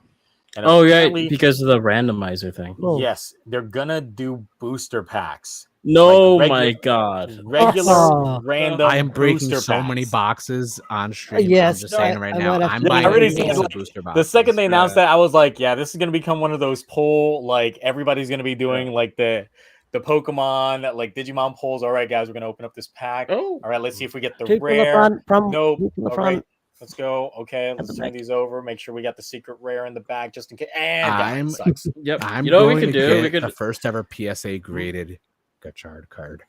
I'm gonna send one out to PSA instantly. We day could one. pull a pack on stream and see which one of us gets the better pack. Yeah, we could. We can open Yeah. up packs on stream. Yeah. That's how we start the stream. Yeah, we What just is like, it? all right, Mine might take a while to get in if I import them, but yeah. To make Yeah, another once we got wrest- them all. To make another wrestling reference, I'm gonna get one of the Gachard cards, PSA 10, and I'm gonna frame it and put it around my neck like Logan Paul did with his freaking Charizard card whenever Oh he my was at God. WrestleMania. He had like the PSA 10 freaking Charizard. Like I'm just gonna Your put it around PSA my 10 neck. Gachard chain. Yeah. No, That so means- the current rumor is that each pack will come with 5 cards in the Five pack. cheap bastards. Yeah. Apparently, old the prices Yu-Gi-Oh. would only be around like 100 yen, which is like Under a a dollar. dollar. $1, yeah. a But dollar. of course, once you That's- start like factoring in how these other places are going to charge for them, I'm expecting like $5 a pack, maybe more, maybe Nope. more. There's no I'm not going through third party. Not for this. Yeah, so yeah, it's like when that comes out, of course you can expect probably waves. My biggest thing that I think is probably going to piss people off if they go this route is, of course, once they get a power up. They get a power up, and it's depending on a specific card, but then it's like there's a 1 in 63 chance that it's going to be in one of these booster packs in Wave 3. Oh my God. I don't And think you people are going to be you pissed. don't understand. Wave 3, but we they're gonna add be pissed. one new card. No, yeah. You guys don't understand. I don't do videos on this, but the amount of TCGs stuff I buy, like that I don't talk about, like I still play Digimon. I still actively play Pokemon. I started getting into Look, One I Piece. bought a fresh like Pokemon pack the other day. I I'm have still trying to get the I full haven't art started Espeon a fuckload from of like Magic 2 sets cards right ago. I haven't Oh, I started tried to get the collecting One Magic Ring. cards. I did not try to get the One Ring. I knew that was a feeble attempt. No, I taught my wife Magic: The Gathering, and I was like, "Oh," she's like, "This is kind of fun." I'm like, and she loves Lord of the Rings. I'm like, "There's a Lord of the Rings expansion." Oh yeah, She's I like, got "Oh, really?" I'm like, "Yeah, we should buy a bunch of boxes. We can get the cards you like." And I'm like, not even caring. I'm just like opening packs. She's like, "What are you doing?" I'm like, I gotta find the precious. And she's like, "What?" She's like, "It's like 1 a.m. Go to bed." I'm like, I was like, Get her precious. get her one of the commander decks. The people love those. Fuck that. No, I just wanted to find the One Ring and get that money. And now I'm like, all right, someone found it. I don't care anymore. How many people have found the One Ring anyway? One person, it got confirmed. The one person found the actual one because it's a okay. special. There's multiple of the ring, but there's only one copy of this one specific version that I I know get. that, but like I They're know like assholes. there was a bunch of people Or, I mean, who made fake applesauce. versions of it. No, they found the legit one already. PSA already like confirmed. Oh, okay, gotcha. But no, if this is a card game that can be played, like, and I played Digimon too. It was like, but I was looking at the cards, you can't really play them. So I'm like, is it going to be what's Battle Spirit style? Is it whoever has the because it really core just card seems like wins? it's equal 10. Yeah. It's like equal 10 without passing 10. It's blackjack.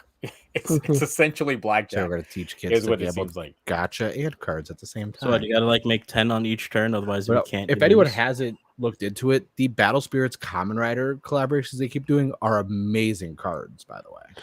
Yeah, I've seen them. They look really freaking good. Yeah, because I have some of those, and then I have the weird Gamba Rising cards. I have like almost they're all over the place. I have a lot of them. Well, the thing is, if they do Legend Riders again, that's how I feel they can pad out the lineup when it comes to a lot of these booster packs, because they already get like a treasure trove of Legend Riders that they can throw into those packs. Because if it just stays consistent with whatever gimmicks that they have in there, then either Gachard's going to have a lot of fucking gimmicks when it comes to like forms or transformations just to pad out all of these booster cards, or they got to find something else when it comes to all that. I would combine it. No joke. I would be like, here's a booster pack. You get 10 cards. 2 of the cards are from Gachard. Then you get Battle Spirits and 1 Gamba Rising card in the pack. Well, the thing is, it's like I was theorizing before we got the number of 5 in the latest rumors that it would be like 4, because I figured like right now in terms of revealed cards, we technically have 5 revealed cards. We have the 4 that we've seen, and then we've got the 1 in the gun that we haven't made out what it is yet. So that's already like the lineup there. Now, the thing is, if they make it randomized packs, then that means that they're going to have to throw in gimmicks that possibly might not even make it into the show. They just make them for the sake of random being cards. Oh, yeah. Here's a train. Here's a bicycle. Here's a scooter. Here's Vice as a skateboard. Never going to see it in show, but here it is. Yeah. Yep. Because apparently the other rumor is that Gachard is the only one of the writers in this show that uses 2 cards to henshin. Every other one just uses a single card for their transformation. Interesting. Speaking of which, oh god. No, go ahead. I just thought a doomsday scenario. Oh no, I was just thinking. Oh, so they've. I know that we're gonna get multiple writers, but please tell me they haven't confirmed like a bunch or like more than 4. As of right now, when it comes to rumors, it's 3 writers, and apparently the third one is Decade. What That's what again? That's what I heard. That's why I was like, I don't know. The thing is, it's like they keep saying it's Decade, and even the latest rumor was that the third writer already has a complete form, complete in quotes, and I'm just like, stop with these decade illusions. It's only been 5 years. It hasn't even been a full decade since he appeared in ZO. Like, stop. We'll know in 2 weeks because the next magazine will drop, and that's I going to be the really hope it's a September magazine. So I hope it's a bait. It's got to be a bait. Please be a bait. So it does be worse if people are buying these packs and they have power-ups that aren't included in the show. We're just gonna have tons of people on Twitter and creating YouTube videos like, look at this one card I pulled from the pack. This is gonna be the upgrade form, and it's like that's never gonna be in the show. No, it's never gonna work. I doubt they'd like introduce the upgrade form in the pack, like spoil it way ahead of time. You don't know that. If you know there's cards that won't make the show ahead of time. Now it's like is this going to be in the show? Now you're going to be intrigued. What would this look like? It's going to be more curiosity than anything. Like that's if they're smart, but like, oh my god, spicy ramen. What's that going to be? the booster packs are going to come in waves anyway because they can't just like introduce new cards and Yeah. they're not in like the original wave. So they're going to be like, wave 1's going to be like all the base cards from like the first 12 episodes of the first arc of the show. Then wave 2 is going to be mid-season upgrades, things like that, all that in there. But then they're going to be like, we're going to discontinue wave 1 and we're going to throw in some wave 1 cards into wave 2. Then get ready for the premium Bandai booster I was packs. gonna say, Oh my they God. got me with the board Bandai. freaking from Blade, the briefcase that had the 4 packs. It's just it's the same exact cards, but in a briefcase. But I'm curious how the cards would be in the play, because like I still like, yes, we had Decade and Blade, the kind of the only card gimmicks, but Blade was cool because it's like you would actually capture the monster into a blank card, and you'd get like kick, lightning, jump. That was a cool way. Yeah, that was a cool way to introduce it. And they had damage meters and all that stuff built into those cards. Yeah, and I thought that was really cool. I'm curious because right now, everyone's like, oh, you got to have 10 points total. This one's 7, this one's 3 to combine them. And I'm like, I try not to look at all this leak stuff and rumors because I just want to wait until I get something solid and concrete before I talk about it. But at the same time, it's like, I've been jokingly saying we should have a card gimmick for a while. That's not Decade. And I don't know. I'm just curious how it's going to work out and how the cards actually come into play. That's where I'm going to be skeptical. I just realized this, but since it's Kamen Rider, will we actually get card games on motorcycles? No, because that's against because you need that's not street motorcycles. legal. Damn. Yeah. You can't have bikes on the road Listen. in Japan. What's wrong with Jesus you? They're If gonna they be use that walking green and doing screen it. from King Osier, they could have motorcycles in place and just have it CG around it. They could. Oh, they could God. technically do it, but they're not. Yeah. Come on, They I should, believe they gotta. They should. They If know the that's meme. case, then I'm gonna need like Exodia on Gachard. He can only summon 2 parts of Exodia at a time, like a leg and an arm. One leg One gets arm, bigger, one one leg. arm gets bigger, and I just thought of Quagmire when he got the internet. Oh my God. I'm just imagining he's like hopping around because one leg's just out of proportion. He's like, I got you eventually. I was like, oh, Yep. why did he look like All Might when he was fighting? Fighting all. He's gonna put it in the wrong slot, get a leg and an arm piece, and then the head and the leg, and it's just like, fuck. All right, Bobblehead Gotchard. Dude, I would honestly, that'd be hilarious. They got Cards aren't compatible, so it's like when Goku and Vegeta did the fusion dance wrong, and they were like Fat Gogeta, Yep. Oh God. or like That'll be the way to skinny. do It's it. like, yep. So yeah, that's the latest bit when it comes to the Gachard news is many these of those booster packs? packs, How and many I'm of those just boosters? like, the thing that's gonna suck is if like I feel like when you get the driver, it might come with like a booster pack, but you're not guaranteed to get the actual like standard Gachard combo in that booster pack.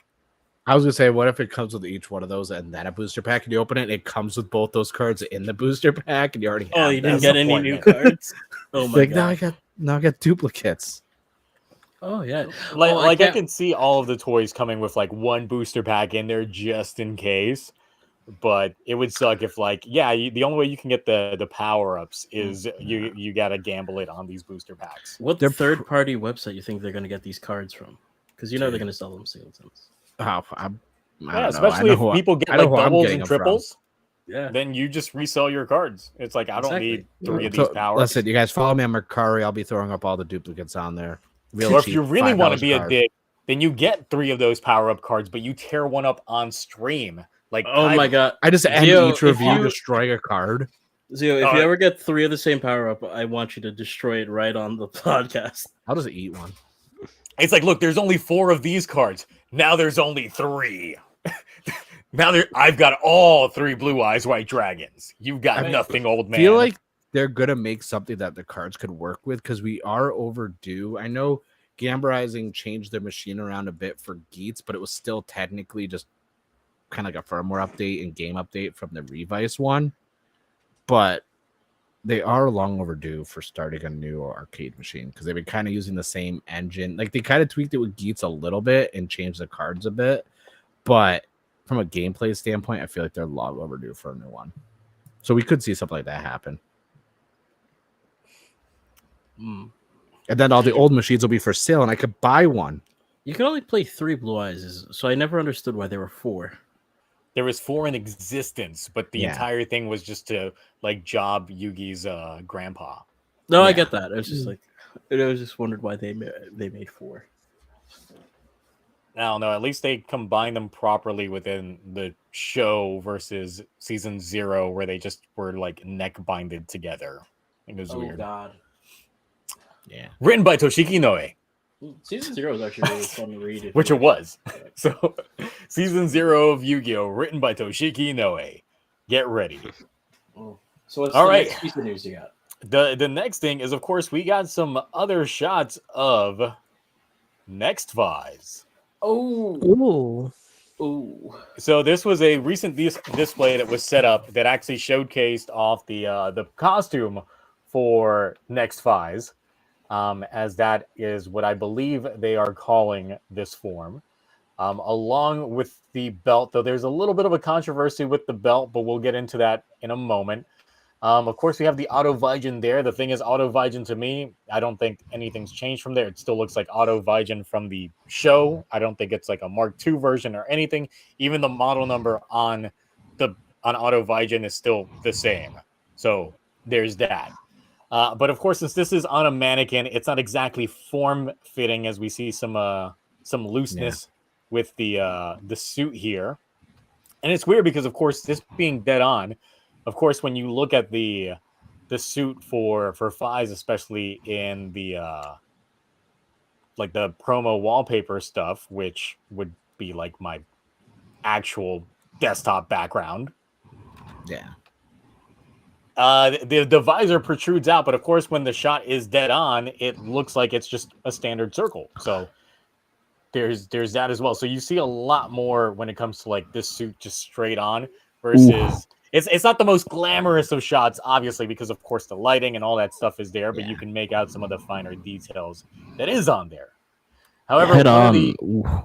the big thing that people were having problems with was looking at the close-up of this belt, which for me, this like legit looks like a piece of paper with the graphic on it. Yeah, it that's looks like just a prop. yeah. This doesn't look like the actual one that's being used in the show. Like they knew this mannequin was going to be on display. Some people might try touching it, so they weren't going to put an expensive ass belt on it because there's no way this is the actual belt. I hope I'm not going to eat my words in like 6 months, but Oh gosh. but this legit just looks like it's something that's just been glued on. Literally looks like a fruit roll up. Yeah, it doesn't look like super detailed. They zoomed in. I looks thought it was really an SH bad. figure arts. Just Yeah. someone just really zooming into the No. waist of the SH figure arts. I It's thought on that was there, just the but figure. yeah, but apparently this is from that mannequin I like the display belt that they had. itself with that black and red on it. That belt itself looks nice. Yeah, especially since it's a lot more streamlined. It doesn't have all of the attachments. But that's the thing that we got when we first got the reveal of this suit, is that they integrated a lot of those separated components into the suit itself. So it's a lot more streamlined when it comes to it. What I'm not looking forward to is the price of this belt once it's actually revealed, because I already know I'm going to have to take out a loan or apply for a new credit card just to make that one happen. Just to get it. Yeah, because it's just like, goddamn. But yeah, like the way that the actual promo trailer made it seem like is that this is supposed to be like transparency glass with the effects, like glowed on in. This is literally just paper here. So there are some people like just being detracted by the quality of this and saying they now don't like the belt. And it's just like, no, this is a prop for the sake of that mannequin. There is nothing here that says this is what you're going to have in the show. If you see this during the film, it's probably going to be during action fights where they're like, we don't want this belt to break because we spent money on this. Well, plus also, if it's not out yet and this and that, it's like, hey, you don't want, like, you might still need it for promotional purposes. So you want to keep it pristine. It's probably locked in like a case somewhere. Yeah. But overall, it's just like still getting a better look at the suit helps me out because, of course, I'm working on this costume to try and get it done by October. So having better shots of this just helps me out as I'm crafting and creating this thing. So it's good stuff. But yeah, overall, I'm still liking the suit, though. there was a very bad opinion on the Discord server yesterday, and I don't know if said person is in the chat, but they stated an opinion that Decade Complete looks better than Next Fives. Decade I know Complete who the one with said the that. shitty cape.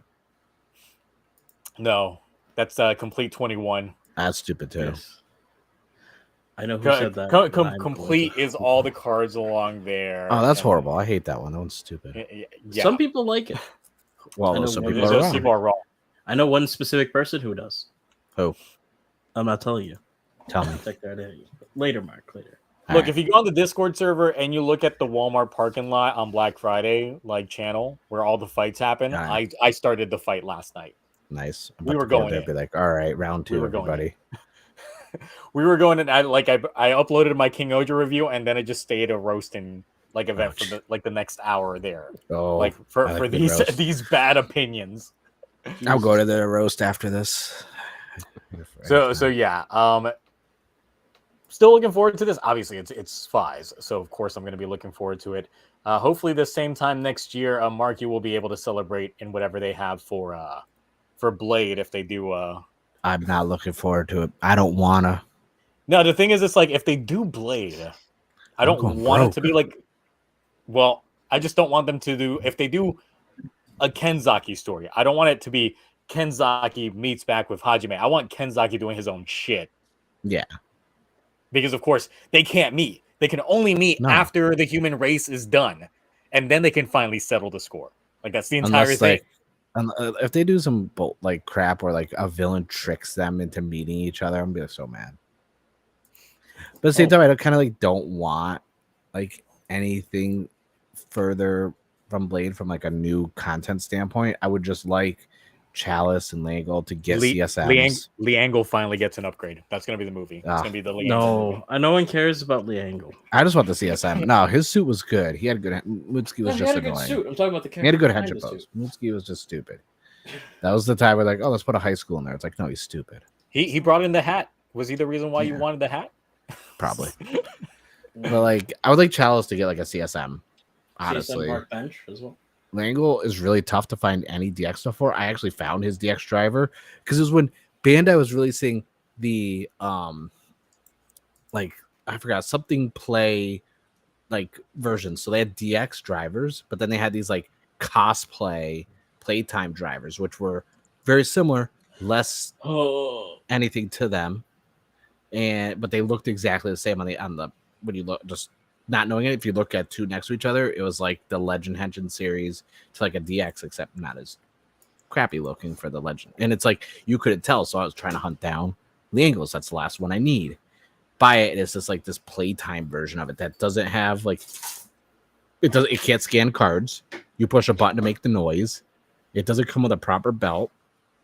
Took me forever to find the DX version, and I was like, how is it this hard to find it? Like, there's so much stuff for Chalice and Blade and even Garen. And then I'm like, well, we got the Blade CSM, so maybe we'll get some more stuff released because it's just tough with all the Fies releases. I seriously doubt Bandai is going to be like, all right, look at all these Fies CSMs. Let's get more Blade stuff out there too. I mean, it's probably all pipelines. They know that we're buying these CSMs. Yeah. So that's a lot. Has Bandai ever released that many in a calendar year? No, because Especially of course we still have the Kabuto one coming out. Yeah. They had the reissue of the V Buckle from Ryuki again. The Kuga one apparently got a reissue as well. Yep. So it's just like what's going on this year? Y'all are trying to financially ruin us. They're trying to make you go bankrupt, yo. They hate me. I'm like, dude, Also- I've got a bathroom to repair. I can't be like looking at these toys. you're going to poop in a hole in the woods. Oh That's my what you're gosh. going to do. You're getting no bathroom. You're just going to dig a hole, poop in it, and bury it. Like the Ooh. end of like Tokudet 2024 next year is just going to be out in a cardboard box. But you're just going to see you're going to see All this your background in a box, but just me just there chilling. Like, what's up, guys? I'm recording this using my phone. You just pull the green screen down Yeah. and it's not behind you because everything behind you is the green screen. You pull the green screen out, and you're just outside. Just like, You It's make like, the guys, house with the I- green screen. Living as a bum, I decided to become a new type of writer, and then it's going to be me on a shopping cart. Oh my Just going down the street with all my shit. dude, That's the it. next year, Like the Toku Oh. debt this year, like I'm not even spending that much because there's not that much. Mm. Like I'm Honestly, buying with a lot of Geats, Sentai there's really stuff. not much to get. Now I've been buying more Sentai Yeah. stuff, but I was like, starting like October, November, December. I'm like, Oh, and then so going yeah. into like the first 4 months of next year, it's bad. I feel like the only things I've gotten is been the Upper Ranger Memorial and the Zenk. Yeah, the Gearlinger and the Two Kaiser Morpher and the Don Blaster Memorial. I think they're like the only things I've gotten this year. Everything else has been like pre-orders that have been bleeding over, like into this year that shipped out. Yeah, I so haven't- typically I count just the pre-orders that I physically got this year, not the ones that Oh, I've okay, yeah. placed. In which case, like the Memorial Gertlinger was the first piece that I received Mhm. this year. Then there's like the Vision Driver. In terms of pre-orders that I've got that are high ticket, it would be the 5 CSM, the Kabuto CSM reissue. And I think that's really it for what I've got on the pre-order pipeline. So nothing too crazy. Mm. I'm trying to look and see. I legit have the Blade CSM reissue reorder. The problem is, of course, depending how Saber keeps going in this watch parties, I might At least continue. you're saving money. You can go on Mercari Japan As you and get those see, stuff cheap. I got 2 more books, so it's just like, Listen, Saber is a Hey, great season. I have and every it's got book. some good toys. Okay. I mean, if you need, I no, I'm not going to part with any of my Wonder Ride books. I'm like, You have a library, Mark. Keep I know I have every single one. you got a real library, and then you got your toy library right underneath it, all the books. So And then I have my Nasty Man manga library. Oh yes. So it's just like I don't know when it comes to like spending habits or anything. God forbid they start announcing like new ride watches, because then I'll be like, oh, I might have to I buy never some got into ride those, watches. so I'm lucky. Got They're heavily good into- quality, but I'm No, not they into are. I it. have a few of them, but I never got Then they into got them. the Bandai Super Best line for the double. The Extreme Memory and the Fang Memory are getting re-released, and I already got my pre-order down for Fang because that one's been a goal to get since I watched Double back in 2011 when it first aired. I was like, I gotta get that Fang Memory, but once it went like out of print, it was hard to get a hold of, and it went to godly expensive prices. But I got that one pre-ordered. I'm kind of teeter-tottering whether or not I want to get the Extreme Memory, but I hate Extreme. Like, I hate that form. The form, So- the meaning behind it, or everything. I just hate the way the form looks. It's god awful. Okay. So and then the entire aspect of it was just So I'm not committed towards spending the money when it comes to that. Outside of that, I think the only other thing that I have pre-ordered is just the button sword. Got the button sword pre-ordered. Ooh, yeah. So had to get it. I mean, it's a cool looking buckle. Do we have there? Am I going to pre-order Fantasy once it comes out? Absolutely not. No, I don't care. If it I do comes not- with that, with the what's it called, with Gago's like ID core, I might, because that's a really cool looking ID core. It's a cool looking ID core, but I just don't. Especially if they go with a lottery for the Gago ID core, then I don't want to get it. Oh, damn. Because then it's just like, yeah, you got to buy between this time. It's just like, nah, I'm not about it. Fair. Now, if they make a gag buckle that goes along with it, that is like the V-Rex or something like that, Mhm. then I'll be like, all right, I'll buy it because you guys are luring me in with the nostalgia, with the aspects in there. Or if they make a memorial edition of his changer from Time Ranger and do a double booking, you'll buy it. You'll buy it, Cloudy. You can't tell me you're not going to buy it. I will, actually. I definitely will. I've bought, I can't tell you how much I've spent this year. Not until the end of the year. Because I'm concerned. Welcome. I can't really say welcome. I mean, that's how it is. That's the life of a Toku fan. How many times has there been like people just like, should I buy this? Yes, but it will Yeah. financially ruin me. Yes. That's Okay. okay. Yeah, It's more like you just like, we're your that's kind of support cool. system. Yeah, Let me wait to buy it. And then your wallet immediately jettisons from my pocket and just. like this other day, like there were people on the Discord going like, I've got this on my cart. Cool. This is how much my paycheck is. Oh, so you're spending your entire paycheck. Okay, great. Better see you at the end of the year with a video telling me everything you bought. Because I couldn't afford a camera because I sold it. you got a phone. They couldn't afford the sold phone my either phone because they too. sold it. There we go. I got 3 cameras. It's just like, yeah, just tell me about these bad financial decisions that you made buying all these plastic toys. Like I said, they're an investment. They're an investment that you will probably never sell. So it's not really an investment. No, so. I said the same thing with comics. And when I got furloughed in 2020, no idea what I was going to do. I sold 5 comics and was covered for rent for like 7 months. Oh. I sold the Batman Damn #1 before they edited it. That had Batman's dick in one of the scenes. Nice. And I was like, I can't believe people are like, I bought this for like $8, and people are like, I'll give you 130. I'm like, you really want to see Bruce Wayne's Batarang that bad? Yes. I was like, too bad mine's CGC graded, so you're gonna have to give me 500 for it. Listen, you just really want to see Wayne Jr. that bad. Yeah.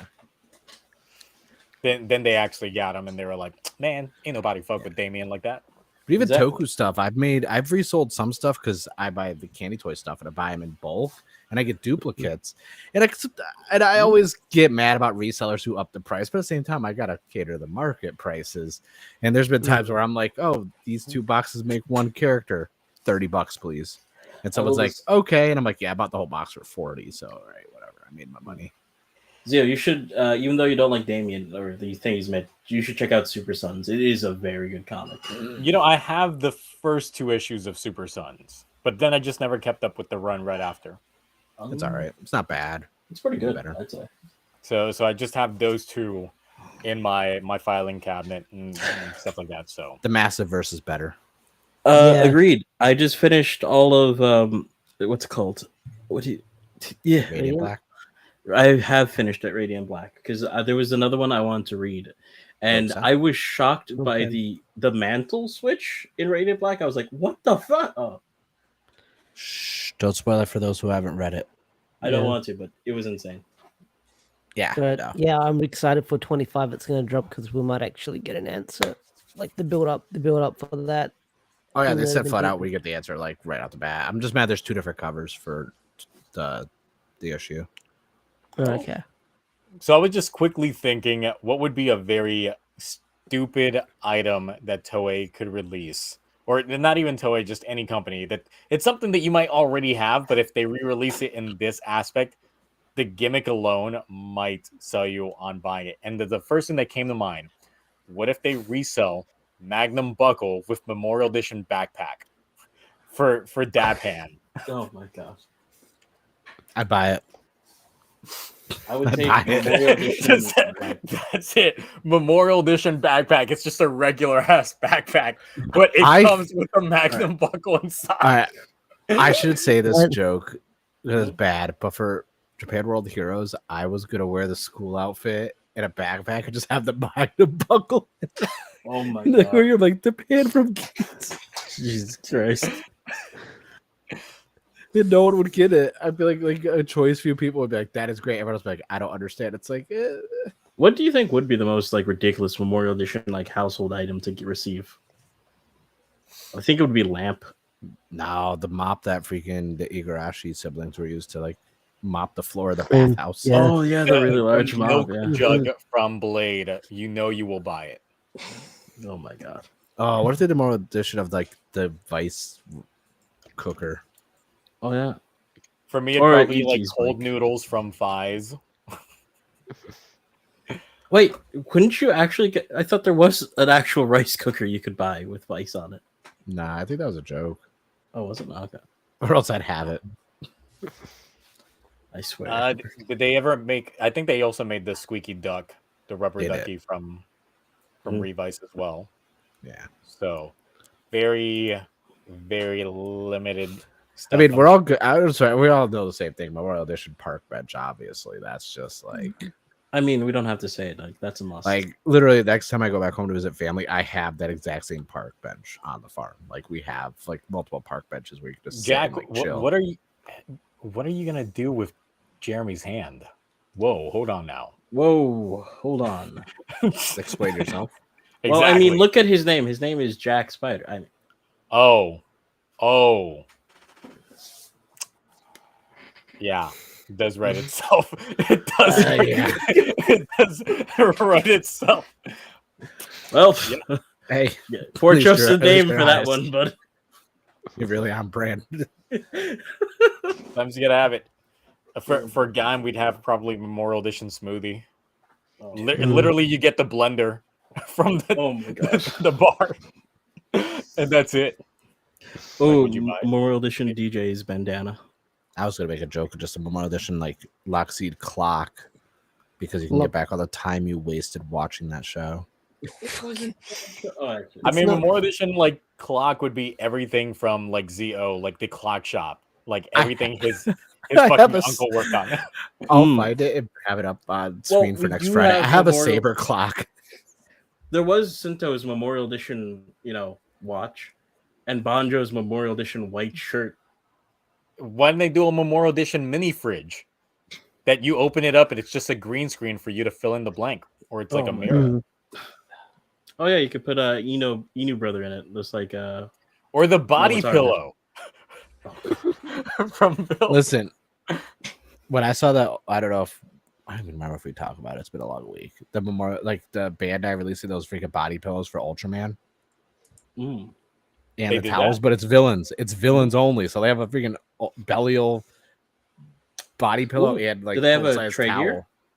I don't know. They only had 3.8. Once I saw I'm looking Belial, I'm this like, up. you think I won't freaking film videos laying in bed with a Belial freaking body pillow? And then like I was like, oh, there's also towels. I'm like, I'll go to the beach and be like, yeah, I'm just sprawled out here on my Belial towel, keeping my I cheeks don't like sand how free. I search for it. The first result looks like a phallic object that's split up. Like, Probably. why you Ooh, look at funny it? thing about Geed, this is like Oh, it's an not arm pillow. I'm sorry. Arm I pillow? saw this and I'm like, that's a penis. Oh my god! Hold on. I gotta show it now. Like I saw this and I'm like, oh. Oh, fuck me. What the? Oh my! With these villainous arm pillows. Hmm. So it's like, oh, You okay. know, with modern science and ingenuity, I'm just gonna say wood.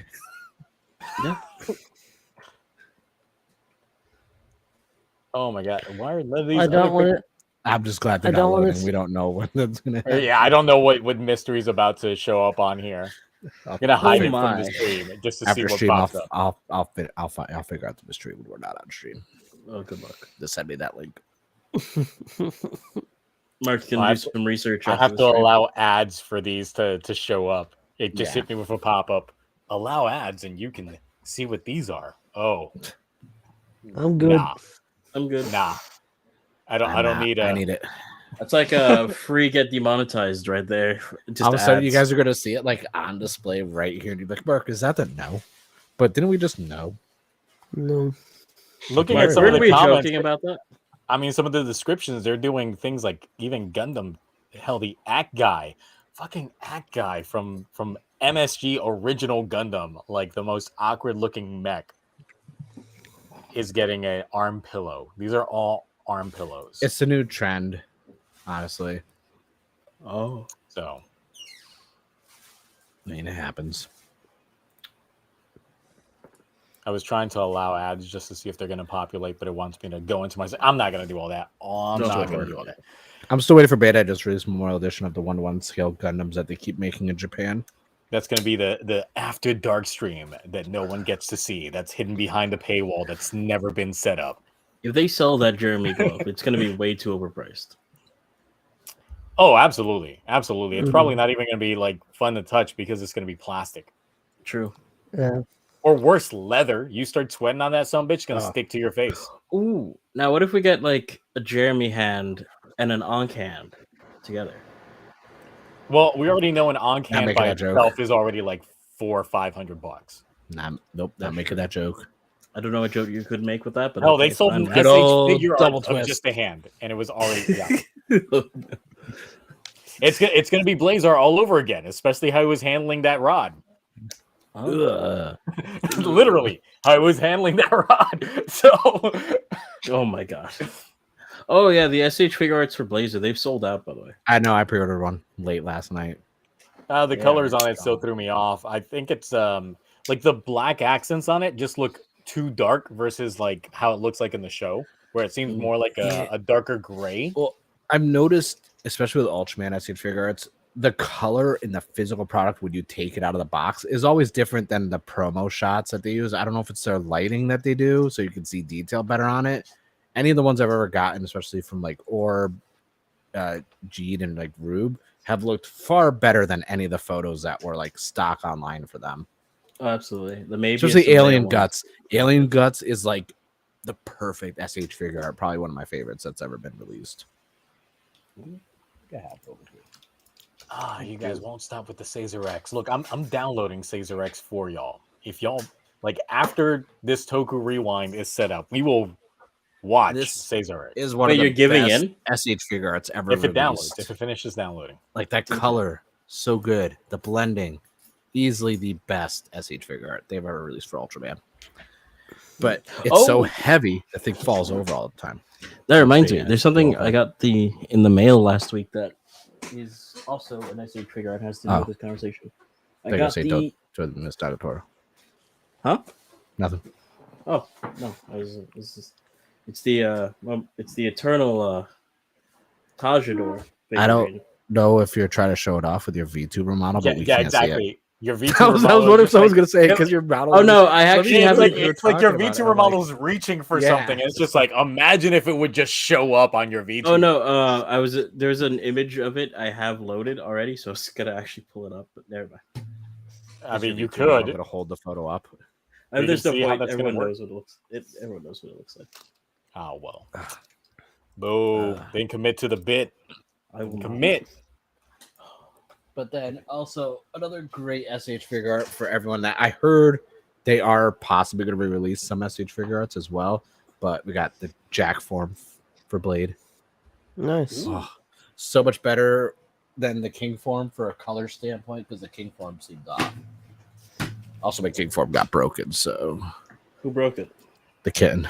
Also, Oh. you can take that helmet and put it on the regular Blade SH figure arts, and now it will be current Blade accurate. I can't because the only other regular base form Blade I have is the broken helmet SH figure art. Oh, Something they essential. don't, which they need to release more of broken helmet figures.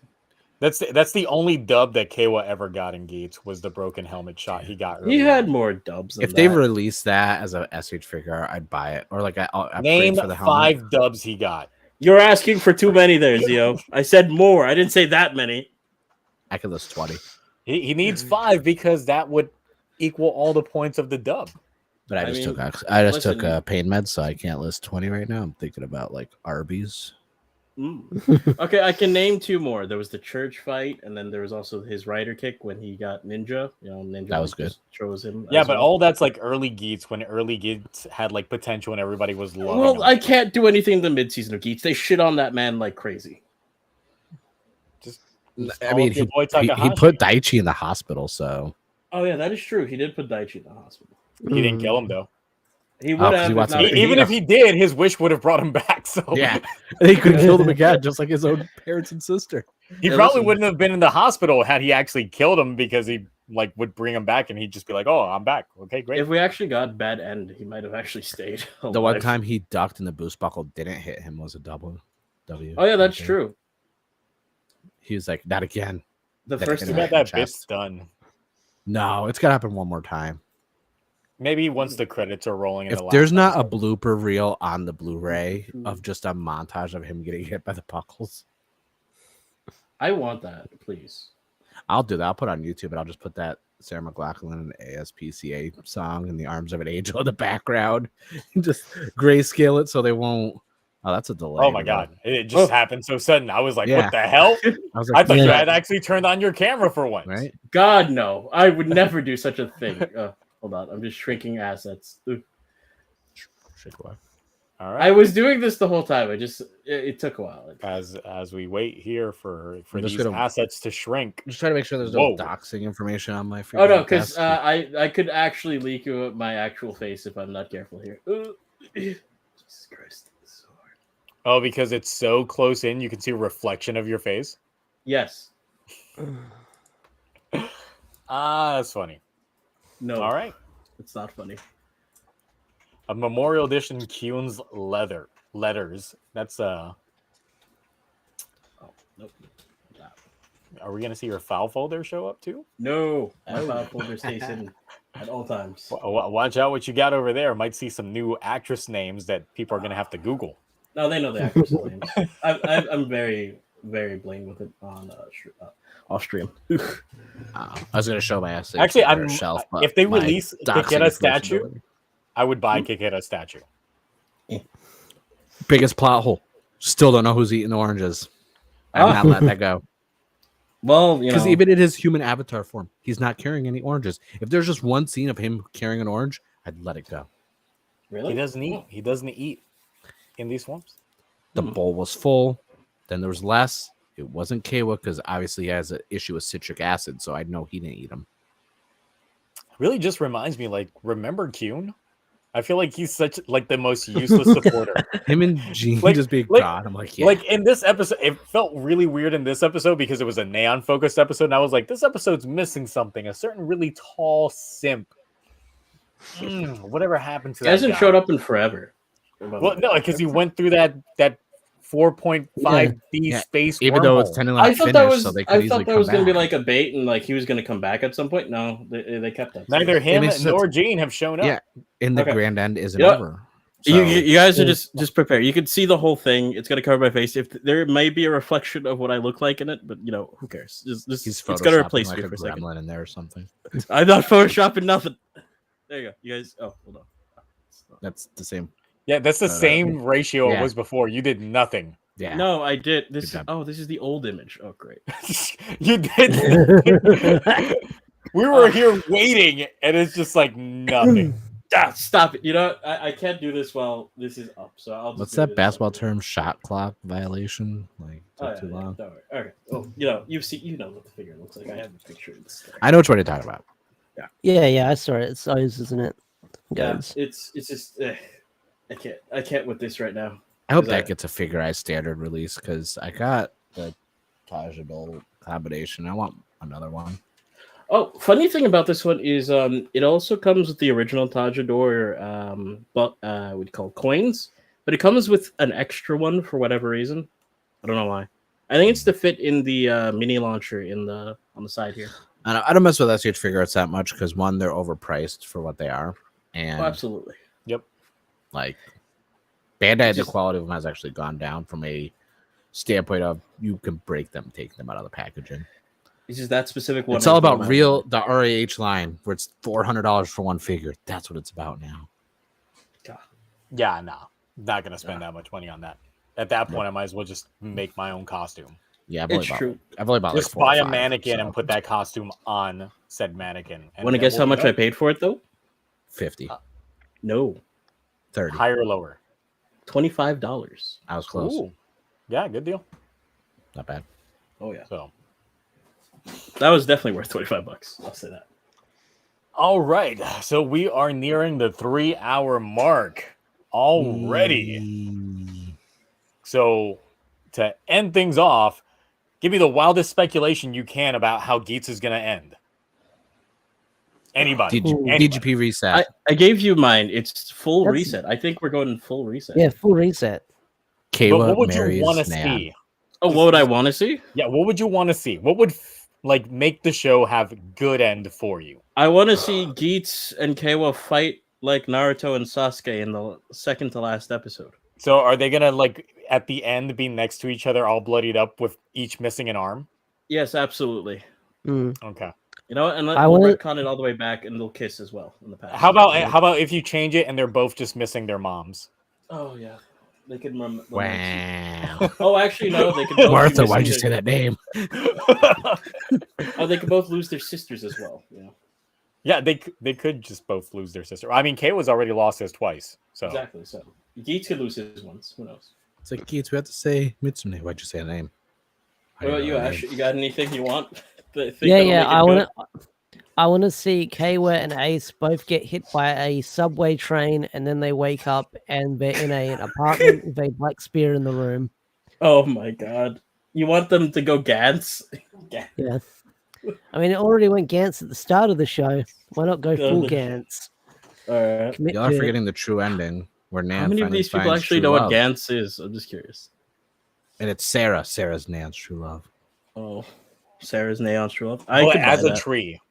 She's I gonna guess. find a tree in a wood, and it's still gonna have Sarah's face on it for some reason. No explainer. I You know- still feel like missed opportunity from the seeds planted. Like, I really enjoyed whenever Nan and Keiwa are in scenes together in civilian form. It was like, that seed would have been a nice plant. Honestly, I would be okay with the happy ending of those two. Like, My thing is, there was also the seed plan of like Neon's like, oh, I'm waiting for like my knight in like white shining armor to save me. And I always thought like we are gonna get a scene where someone was gonna arrive in like white shining armor to save her, and that would be like the big Geets connection. did. He saved her from Jamato but- possessed parasite. yeah, but people Geets is in his like- white suit. He has, like no romantic feelings for anyone except Buffalo. It's gonna be I see the way he June looked covered at in. Yeah.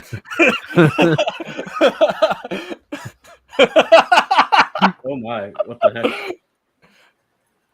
Yeah, it's gonna be exactly that. Oh yeah. Yeah. No, for me it would be Ace waking up, but he's back in like ancient Rome. And he's gonna realize that he's actually Julius Caesar right before he's about to get stabbed. I think you say like he wakes up with Rome, he realizes he's his own No. father. I did this. He's It gonna was me. wake It was up as me. he's handing the coin to baby Ace. You make that joke, but watch they go back and just erase that the DGP never actually happened. It's true. But then how are they gonna explain him in future crossovers? They're Well, not. They're not. He's just not going to be there. He's just gonna show up. He's just gonna Yeah. show up. Yeah. Look, the Gachard Winter movie, you know that he's gonna be in there. Oh, I know. You know he's gonna show up in there. So they're gonna have to find some way to like make it work. No, it's gonna be a weird ending. Like, I feel like it's also gonna be like an abrupt style ending, because like I still think like Revice had such a great ending. Honestly, I really do. I know a lot of people don't feel that way. I do. I thought it was good, but this I'm just like, how the fuck we can end this show? Like, how it's like was decent ending. Yeah, Revice stuck the landing when it came to their ending. Yeah, and but this and it was was just. I don't know how. The only thing that I can think of that might happen, what if they pull like a Sopranos end, where it's gonna be like Ace talking mid sentence, but then you just see like Sumidi in the background, but then she's holding like the Samas with the gun. yeah, and then it plays into like the intro where Sumidi's pointing the gun at Ace. Yeah. We just see that Yeah. happen, but then it's just Wait. like cuts to black mid sentence. Ace just eats some at Kayla's favorite noodle place. The But he's pan eating walks in. oranges. But he's eating The, oranges. yes, the Oh, pan yeah. walks in with his backpack and pulls the magnum buckle out, and then it fades to this. No. We just cut to him having the Magna buckle in his backpack, and then we cut out. And he's doing that one face that we saw, like Yeah. that was like screenshot all over the place during that one episode of that just close up with that grin. And that's where it closes. Yep. Dude, that's it. He never gets his legs back. That No. pan never gets his legs right. So That's be messed up freaking.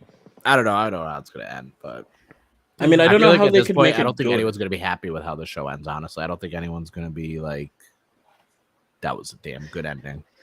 My question is just, how would they make this good? Like, there's no, I don't see any way like they I can make can't the because of ending. YouTube's TOS, so I can't say how it'd be good. well, the thing is, it's like Kamen Rider's notorious for having like bittersweet endings.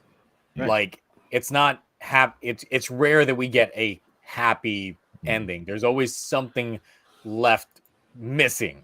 Yeah, At it's the the end, equivalent it's- exchange ending Yeah. where we're gonna have nice, but you're gonna lose something for it. Yeah, and that's where like Revice stuck the landing when it comes to the ending because they, like I thought, like spoiler alert, Vice was gonna end up coming back in like the winter movie and all that. No, but they continued they kept up with it. Like it's like no, Mhm. we're still keeping this ending of Vice just being gone type of thing. So I'm just like, I got to see what Ace is gonna lose, and at this point, it's probably gonna be Sumudi.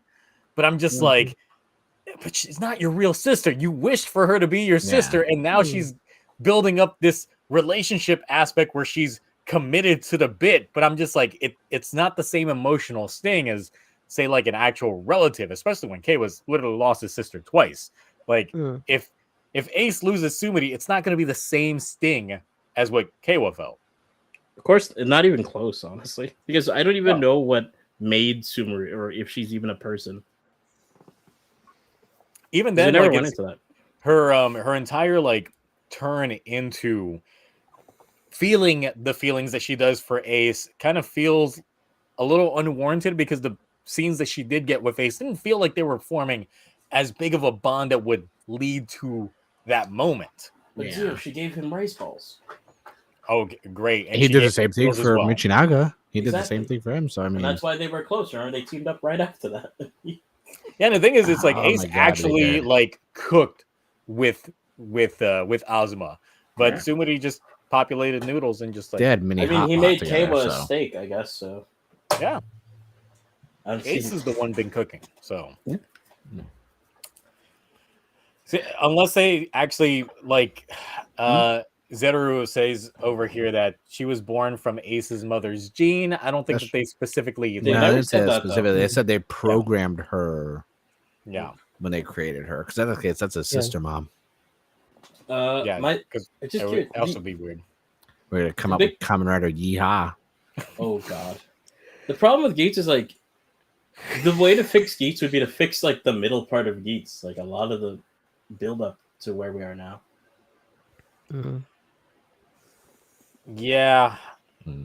the only thing like I'm trying to think of like the only bittersweet route that I can see them doing is that everyone they do pull a reset, everyone forgets, and it's only Ace that remembers, and he's back being like lonely in the world like he was before because he's stuck with these memories and no one to actually share them with. So he's just stuck with the burden of remembering, but then everyone else goes on with their lives. So he just continuously just checks in on them and makes sure that their life stays happy, like that nothing happens bad to like Kaywa's like family or anything like that. He's just protecting them from the shadows. Kaywa will never know. He's just there making sure that he stays with his happiness type things, that he just carries the burden. That's the only route that I can see them doing. I can see that because it's like Geats also has say like he doesn't even have his full powers of the god of creation. So I don't know if maybe those will fully kick in. Will he just like, all right, everyone else gets their happy world, but I don't. Well, my thing is, does Ace keep reincarnating when he dies and knows his memories still? I think he's at this point immortal, right? Yeah, Because I mean, we already read that. That's the Blade Light novel. Yeah, it's true. But But- the way that they wrote the current aspect of Ace, it seems like even which is why I found it dumb when Jito said just beat Geats. Yeah, you beat Geats, he's just gonna come back. What are you gonna do? Yeah. Like get him once he's reborn, and then each time, just like because it seems like the second he dies, he just reincarnates right after. Speaking of, we did talk about this. Everyone brought back Toru. Where the hell's this guy? Because he wasn't retired. He got he was in the explosion that killed Kaywa's sister. Listen, I assume he probably would be. But like, I'm And just what saying, about like, the two writers that helped like cause all that to happen? Like my biggest expectation was, where are those guys? Like this was an entire like Ozma plot point since we found out about it, but then he already made peace with it. That's the thing. He already made peace with it, but now because of Kaywa's wish, it reopens up that wound, and I'm just like, no, this is bad because it undoes that aspect of Ozma that had already moved past that point. True. Now you've given him hope. Unless he's he's already gone, in which case he doesn't need hope. I don't know. It's just something that popped in my head that I meant to mention earlier. Oh, go for it. Toru's the final boss. Oh my no. I really just I don't know if I don't want another writer v writer endings, and it looks like they're hyping up the Geats v Kaywa thing, but I think we're getting that next episode, right? or Yeah, the episode probably. afterwards. It's probably No, going to it's start at gonna- the end of the next episode. Well, yeah, because next episode is Yeah. Neon Focus. Neon, yeah. And then, But you they know, the do- second Neon gets focused, we got to put her back in the background. So right after all that, she's back relegated to background character. Because there's that That- scene of him using the monster buckle at some point. Yeah. That's Go the ahead, one thing sorry. I don't like with Gates is like, well, the previews, because they hype up this big thing, and then it's like the last few seconds of the episode. Yeah. Yeah. Honestly, I think I'd like Neon to take on Kayla and her to be like the person that like slaps some sense into him. And then we And got then, and then we get a Michi special Naga. V cinema, kind of like Waku Saver. Oh, don't forget we got Michi Naga's got to get his power up or whatever to do whatever. Dude, he's there's so gonna many do. power ups still left, and it's like, It- dude, we're 40. yeah. Yeah. It because I mentioned this during my review. It's like, remember, like a few months back, we were all talking about like Geats hasn't released any new buckles. Like we've been dry on buckles for literal weeks. Now it's just like we're at the end game, and it's like a new buckle every week, like something every new. episode, nothing new. Yeah.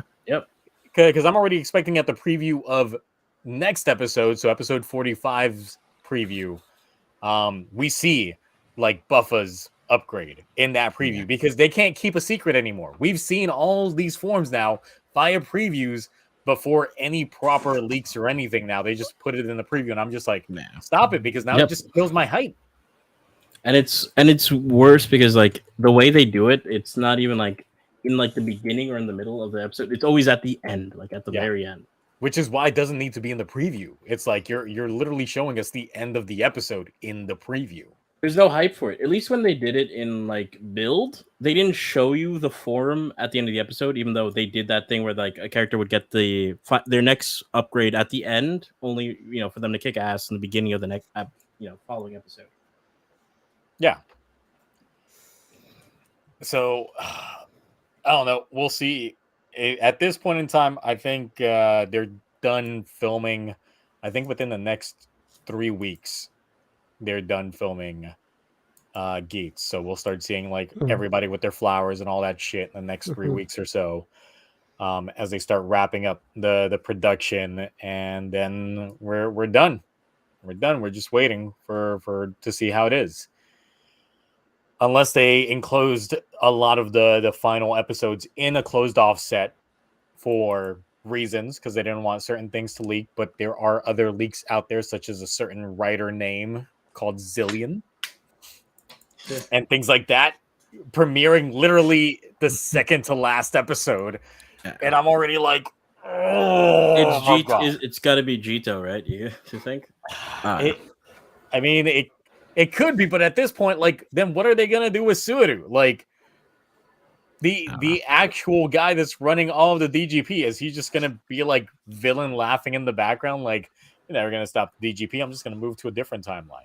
I thought he kind of pieced out like the same way what's his name did in Revice, Gifu. But the thing is, like, he's still around because he's still the one calling the shots. True. Because Jito's like budget game master. Because even Samus' game producer is still not doing much besides just pulling out gun. He's probably like my second favorite game master out of all of them so far, because he gets his hands dirty.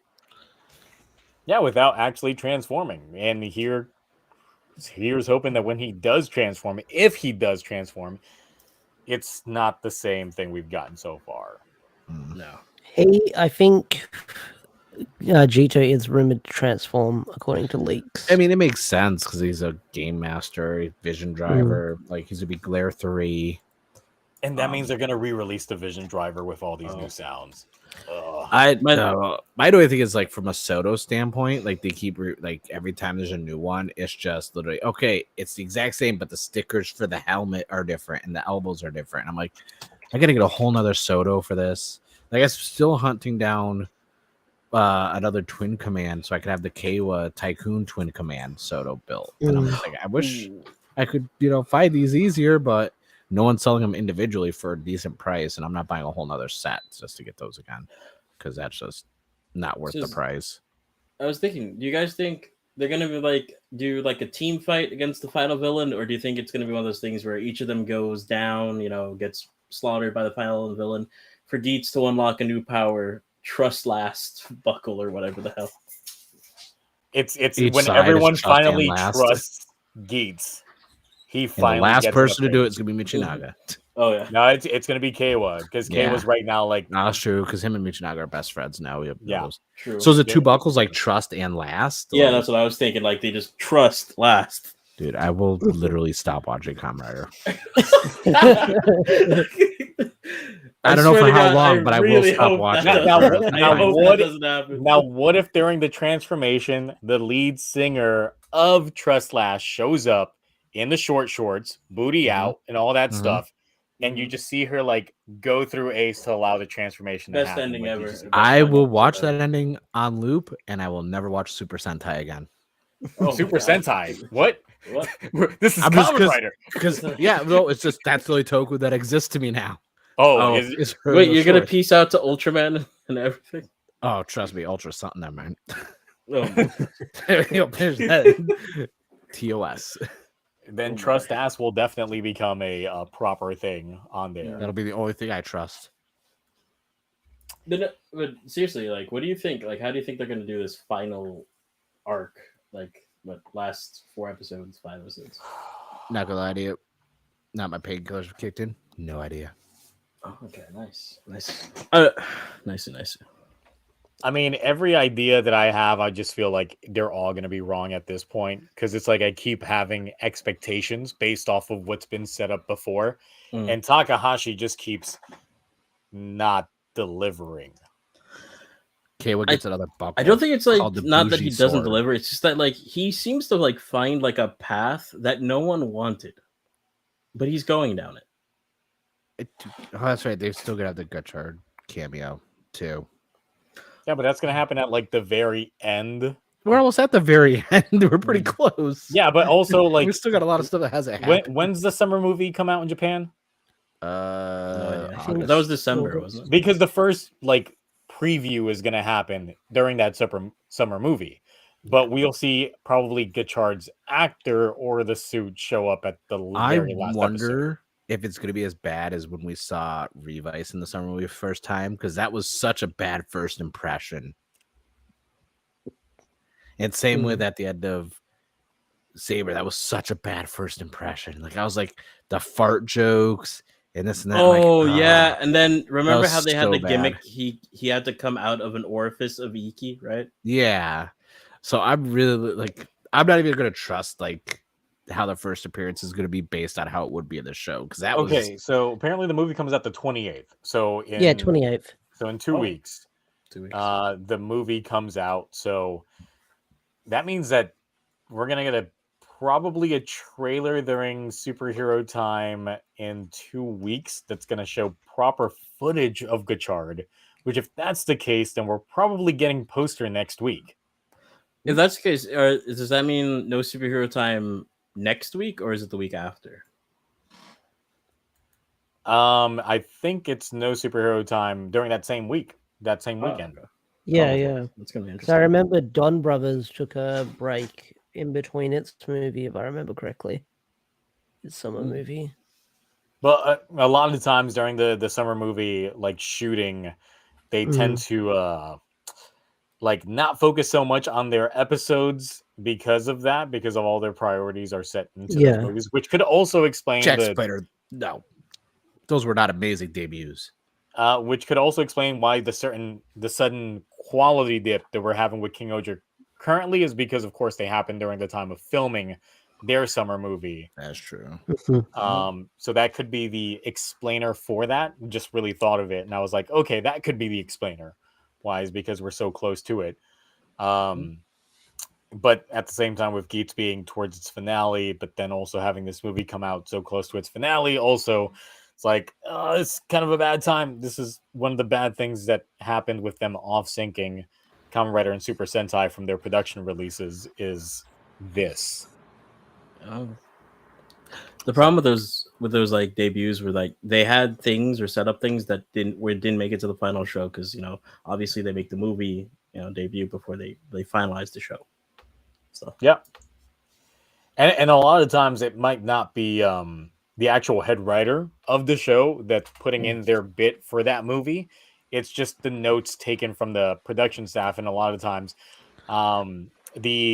the actual actor that's playing that character doesn't know the direction that the actual like head writer wants to go with that character in the show, so they'll sound a little different.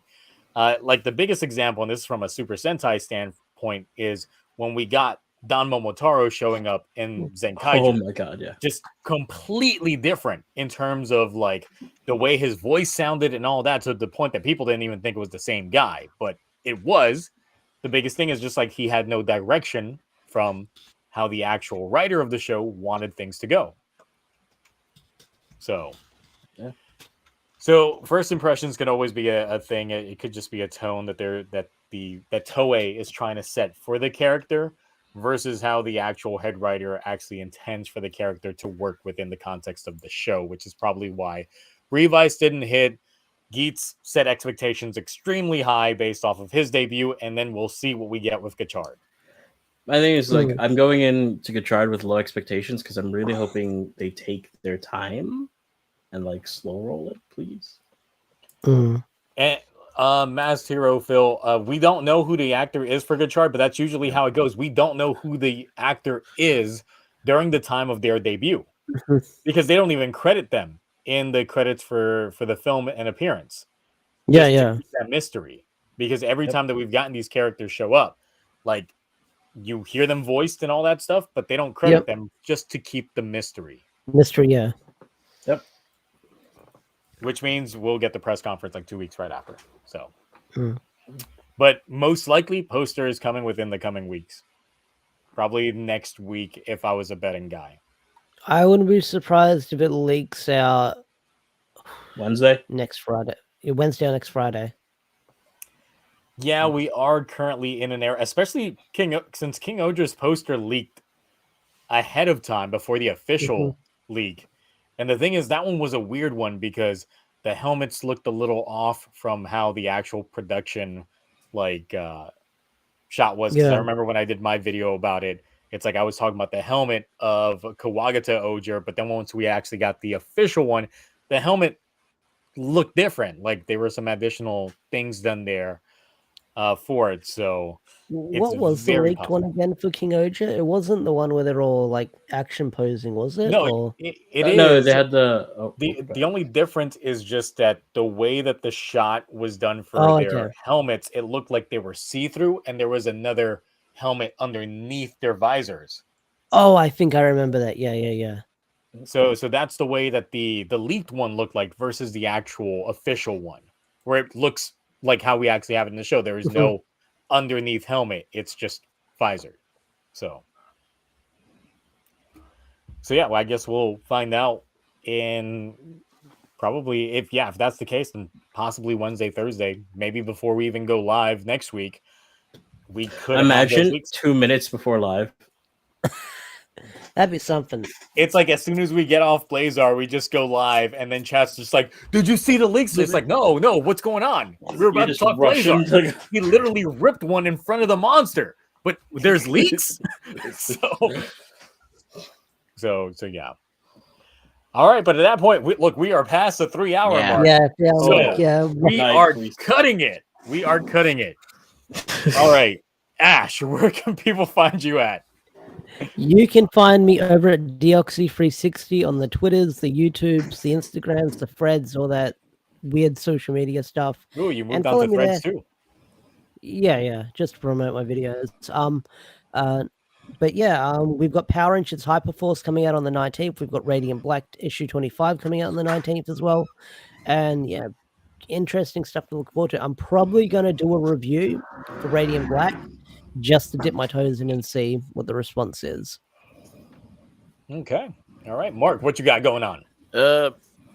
Nerdy Mark got everything. Got Comic-Con coming up, a lot of announcements. I've actually finished that manga, the Henshin one that came in last week. Yes. So I'm going to be working on a review for that because now that I have my new PC, I can actually do like content stuff, like my live stream and everything else that I've been wanting to, but I'm not going to do it on a computer that's stuck together between tape and hopes and dreams. And cat hair. So, yeah, and a lot of cat hair actually because the kid walks on the keyboard a lot. That's really it. Really excited. I'm working on some Blue Beetle content also because, I noticed there's other than a trailer, there's not really a lot of promotion going on for that film, and I'm hyped for it. So I heard there's been a lot of talk about Blue Beetle being Toku. Oh my god. I am excited for the Blue Beetle film. No. I do want to see that. just because there's a suit and there's action does not make it Toku. Just because it's a beetle and it's blue, it does not Yeah. make it Toku. Oh my It's god. a karate If it was a bugman. red beetle though. Oh, Yeah, it'd have to be a green beetle. Yeah. also, a- They pull a motorcycle. Shazam and there's like a family of blue beetles and they're all different color. I'm like, that's it, I'm done. yeah. I don't know if you follow the artist CV. Is it CV? Yeah, they did CV. like, I love CV. yeah, they tricked everyone because they said, "What did you think of that?" Like, what did you think of the new trailer? And it was like their artwork of like Blue Beetleborg, and Yeah, everyone I got thought some like of his it was- pins. yeah. I like his pins so much. They're all really good quality. They And look pretty that's cool. the Blade poster behind me is his, the King form. That's his as well. Oh, awesome. Good artwork, good collection. But yeah, that's all I'm really working on. I'm gonna dabble in some comic book stuff. I do have some super massive for 2023 I'm working on and a couple other trades. How's the 01 video coming along? Oh my god. It's Oh. I have that whole rule where I don't talk about things I hate, and it's like I have a majority of it scripted out from like bullet point standpoint, and I'm like a few of the positive things I say are like the covers look nice. I saw the entire run is coming out in hardcover. Should I invest? It's like $14, I think. It's not bad. It's a hardcover or softcover. I thought it was just getting a trade paperback. I thought from the listing that I saw. I was looking on that That's pretty worth it, actually. The site that was selling the Blu-rays for Black and Black RX. They got the pre-orders of. Oh, right stuff. Yeah, let me check. Yeah, Right Stuff Anime. They already had the listing on there. I got to double check, but I thought it was just a hardcover. trade. But It might be just it's supposed to be just a trade pack because it's only 4 comic issues, so they usually don't do hardcovers if it's under a certain amount of pages. I could be wrong though, but it's literally just those issues combined. Honestly, just read it online digitally, however you want to obtain it. Because usually I'd be like, "Oh yeah, buy it, support the companies, like some more Toku." No, not for this. this time, don't care. And this is good for someone who spends money on way too much Toku stuff. I bought every cover. Listen, Mark spent enough money for everyone. Yeah, Would you beat your cat with those comics? Would you roll them up and just be like, "No, stop, get away from that"? Because it might increase their value.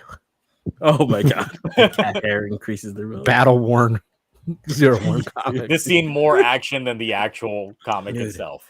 And I try to be positive about stuff, but like the comic book collector and comic book fan of me dislikes it. The Kamen Rider fan of me dislikes it, and I'm just like, and they just do like the fusion dance and turn into like the ultimate hater. But what if you got P Bandai like Ragnarok? I don't even know if that's what they fucking call it. Yeah, it's Ragnarok. No, yeah. Dude, it's I don't know. I can't give away too much, but yeah, it's definitely. I'm either gonna lose a lot of subs, or people are actually like, "Oh wow, he's right." Or you're gonna get a lot of views. Or people are just gonna be like, "I don't want to read it. I'm just gonna hear the this cover's gonna opinion." be so clickbaity. It's gonna get views.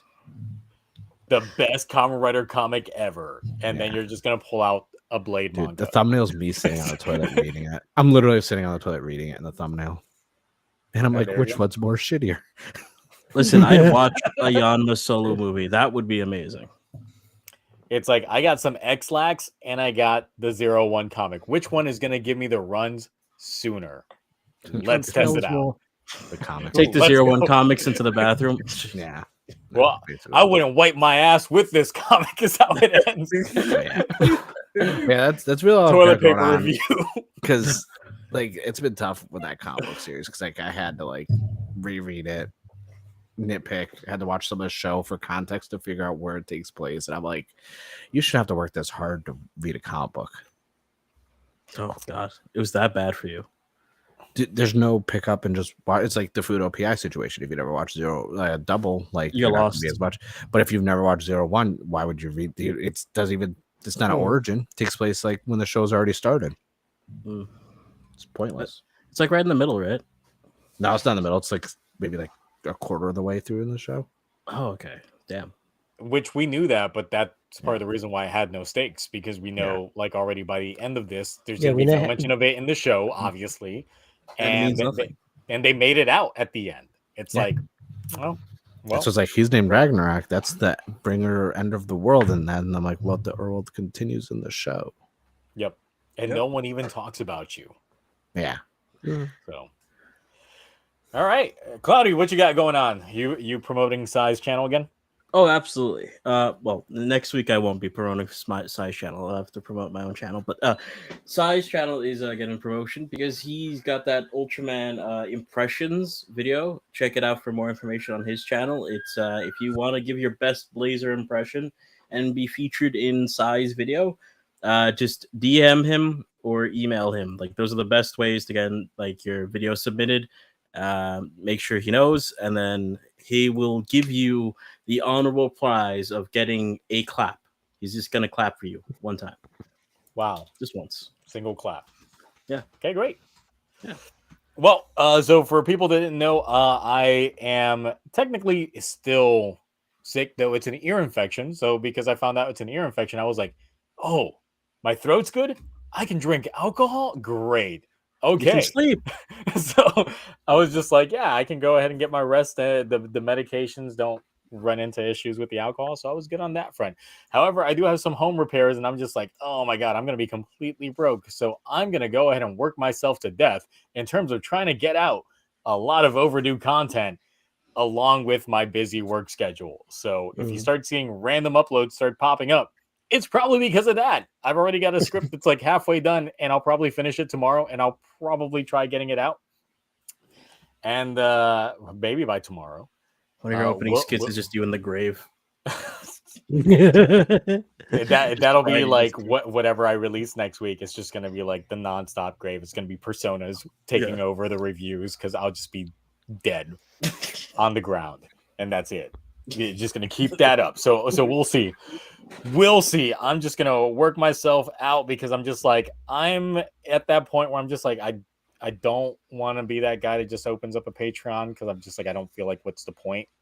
I put a lot of effort into like the edits that I do on my video, and why would I put that behind a paywall when you guys are getting it for free? So I just figure I'll just try and put out more of it. So it's like, whatever. I'll do it. I enjoy doing it, and it's fun, and it, the creativity is still there when it comes to a lot of the aspects. So yeah. Anyway, that's going to go ahead and close things out. But I will say that, of course, next week, once again, re-emphasis, next Friday is the legal release of Shin Kamen Rider. Finally, Ash can see it legally. Hey, let's go. That means we can finally talk about it at full length, ad nauseum. There are a couple of people that I had reached out already. We might actually have a pretty stacked panel next week. No promises, but we'll see. But I will start reaching out to some folks just to make sure replaced. that I can house up to 12 people up here. Oh, okay. Yeah, he paid big money for good service. Yeah, yes, I paid the annual fee for the premium service to get like up to 12 people on here, so it's possible. It's how I can do this. Oh God. Wait, did I miss Oh, something? that's actually pretty cool. How did you do that? Yeah, it looks like we're about to all pilot a mech. Like And I'll that's form the that's head. yeah, that's legit. The screen when everybody's trying to like make a mech is this screen right here. Yeah. Like this is the like it. screen. Oh my Just God. need a verses in the middle. It's Tekken Tag. First. Yeah, that's it. God. It's like me and Ash versus Mark Oh, and Cloudy. Let's go. Oh God. Does this even Right. show up in the video? It's okay. Yeah, it does. I know how to fight. Don't worry. I Yeah. grew Well, up- I saw your VTuber model give a thumbs up earlier, so clearly you can do something. Yeah. Oh, I can do a lot of things, but don't worry. I'll come in person. Don't worry. All right, so I guess in this, Oraculus can be the This is verses weird. right here. Right Oh there. my. Just gonna be there. Gonna be the announcer. Oh my God. So I guess stage with of this weird history. setup is how we end up ending the stream. So on You that gotta note, use this for something at some point. I think it's- I'll put a versus PNG, and then next week Right. it'll just be up there. Or Wendy's, Denny's, the Burger King, anything, just there in the middle, like just Okay. holding it up. This I'll is make the it wallpaper great. behind it. Oh, is Yeah. this like for like a debate screen or something? Oh, we this do, would be like, the Brady- perfect. We're gonna have like Brady Bunch style if we get like up to 12 people. Oh yeah, that's true. Oh, that would be great. And then everybody's just gonna be like, Like looking up Yeah. down. Like Left Hollywood and right. Squares. God. That's been a reference that no one probably got, but I'm glad you guys got it. Of Yeah. course. As the elder, as the We're old. stepfather of the Toku community, I understood that. yeah. I think Cloudy's the youngest one here in his late 20s. So, I'm in my late 20s, so, and So- I'm very close to the 3-0. So yep. All right. So on that note, we're out of here. We will catch you all next time. Signing out from inside whatever mech we're piloting. Bye. Bye. bye.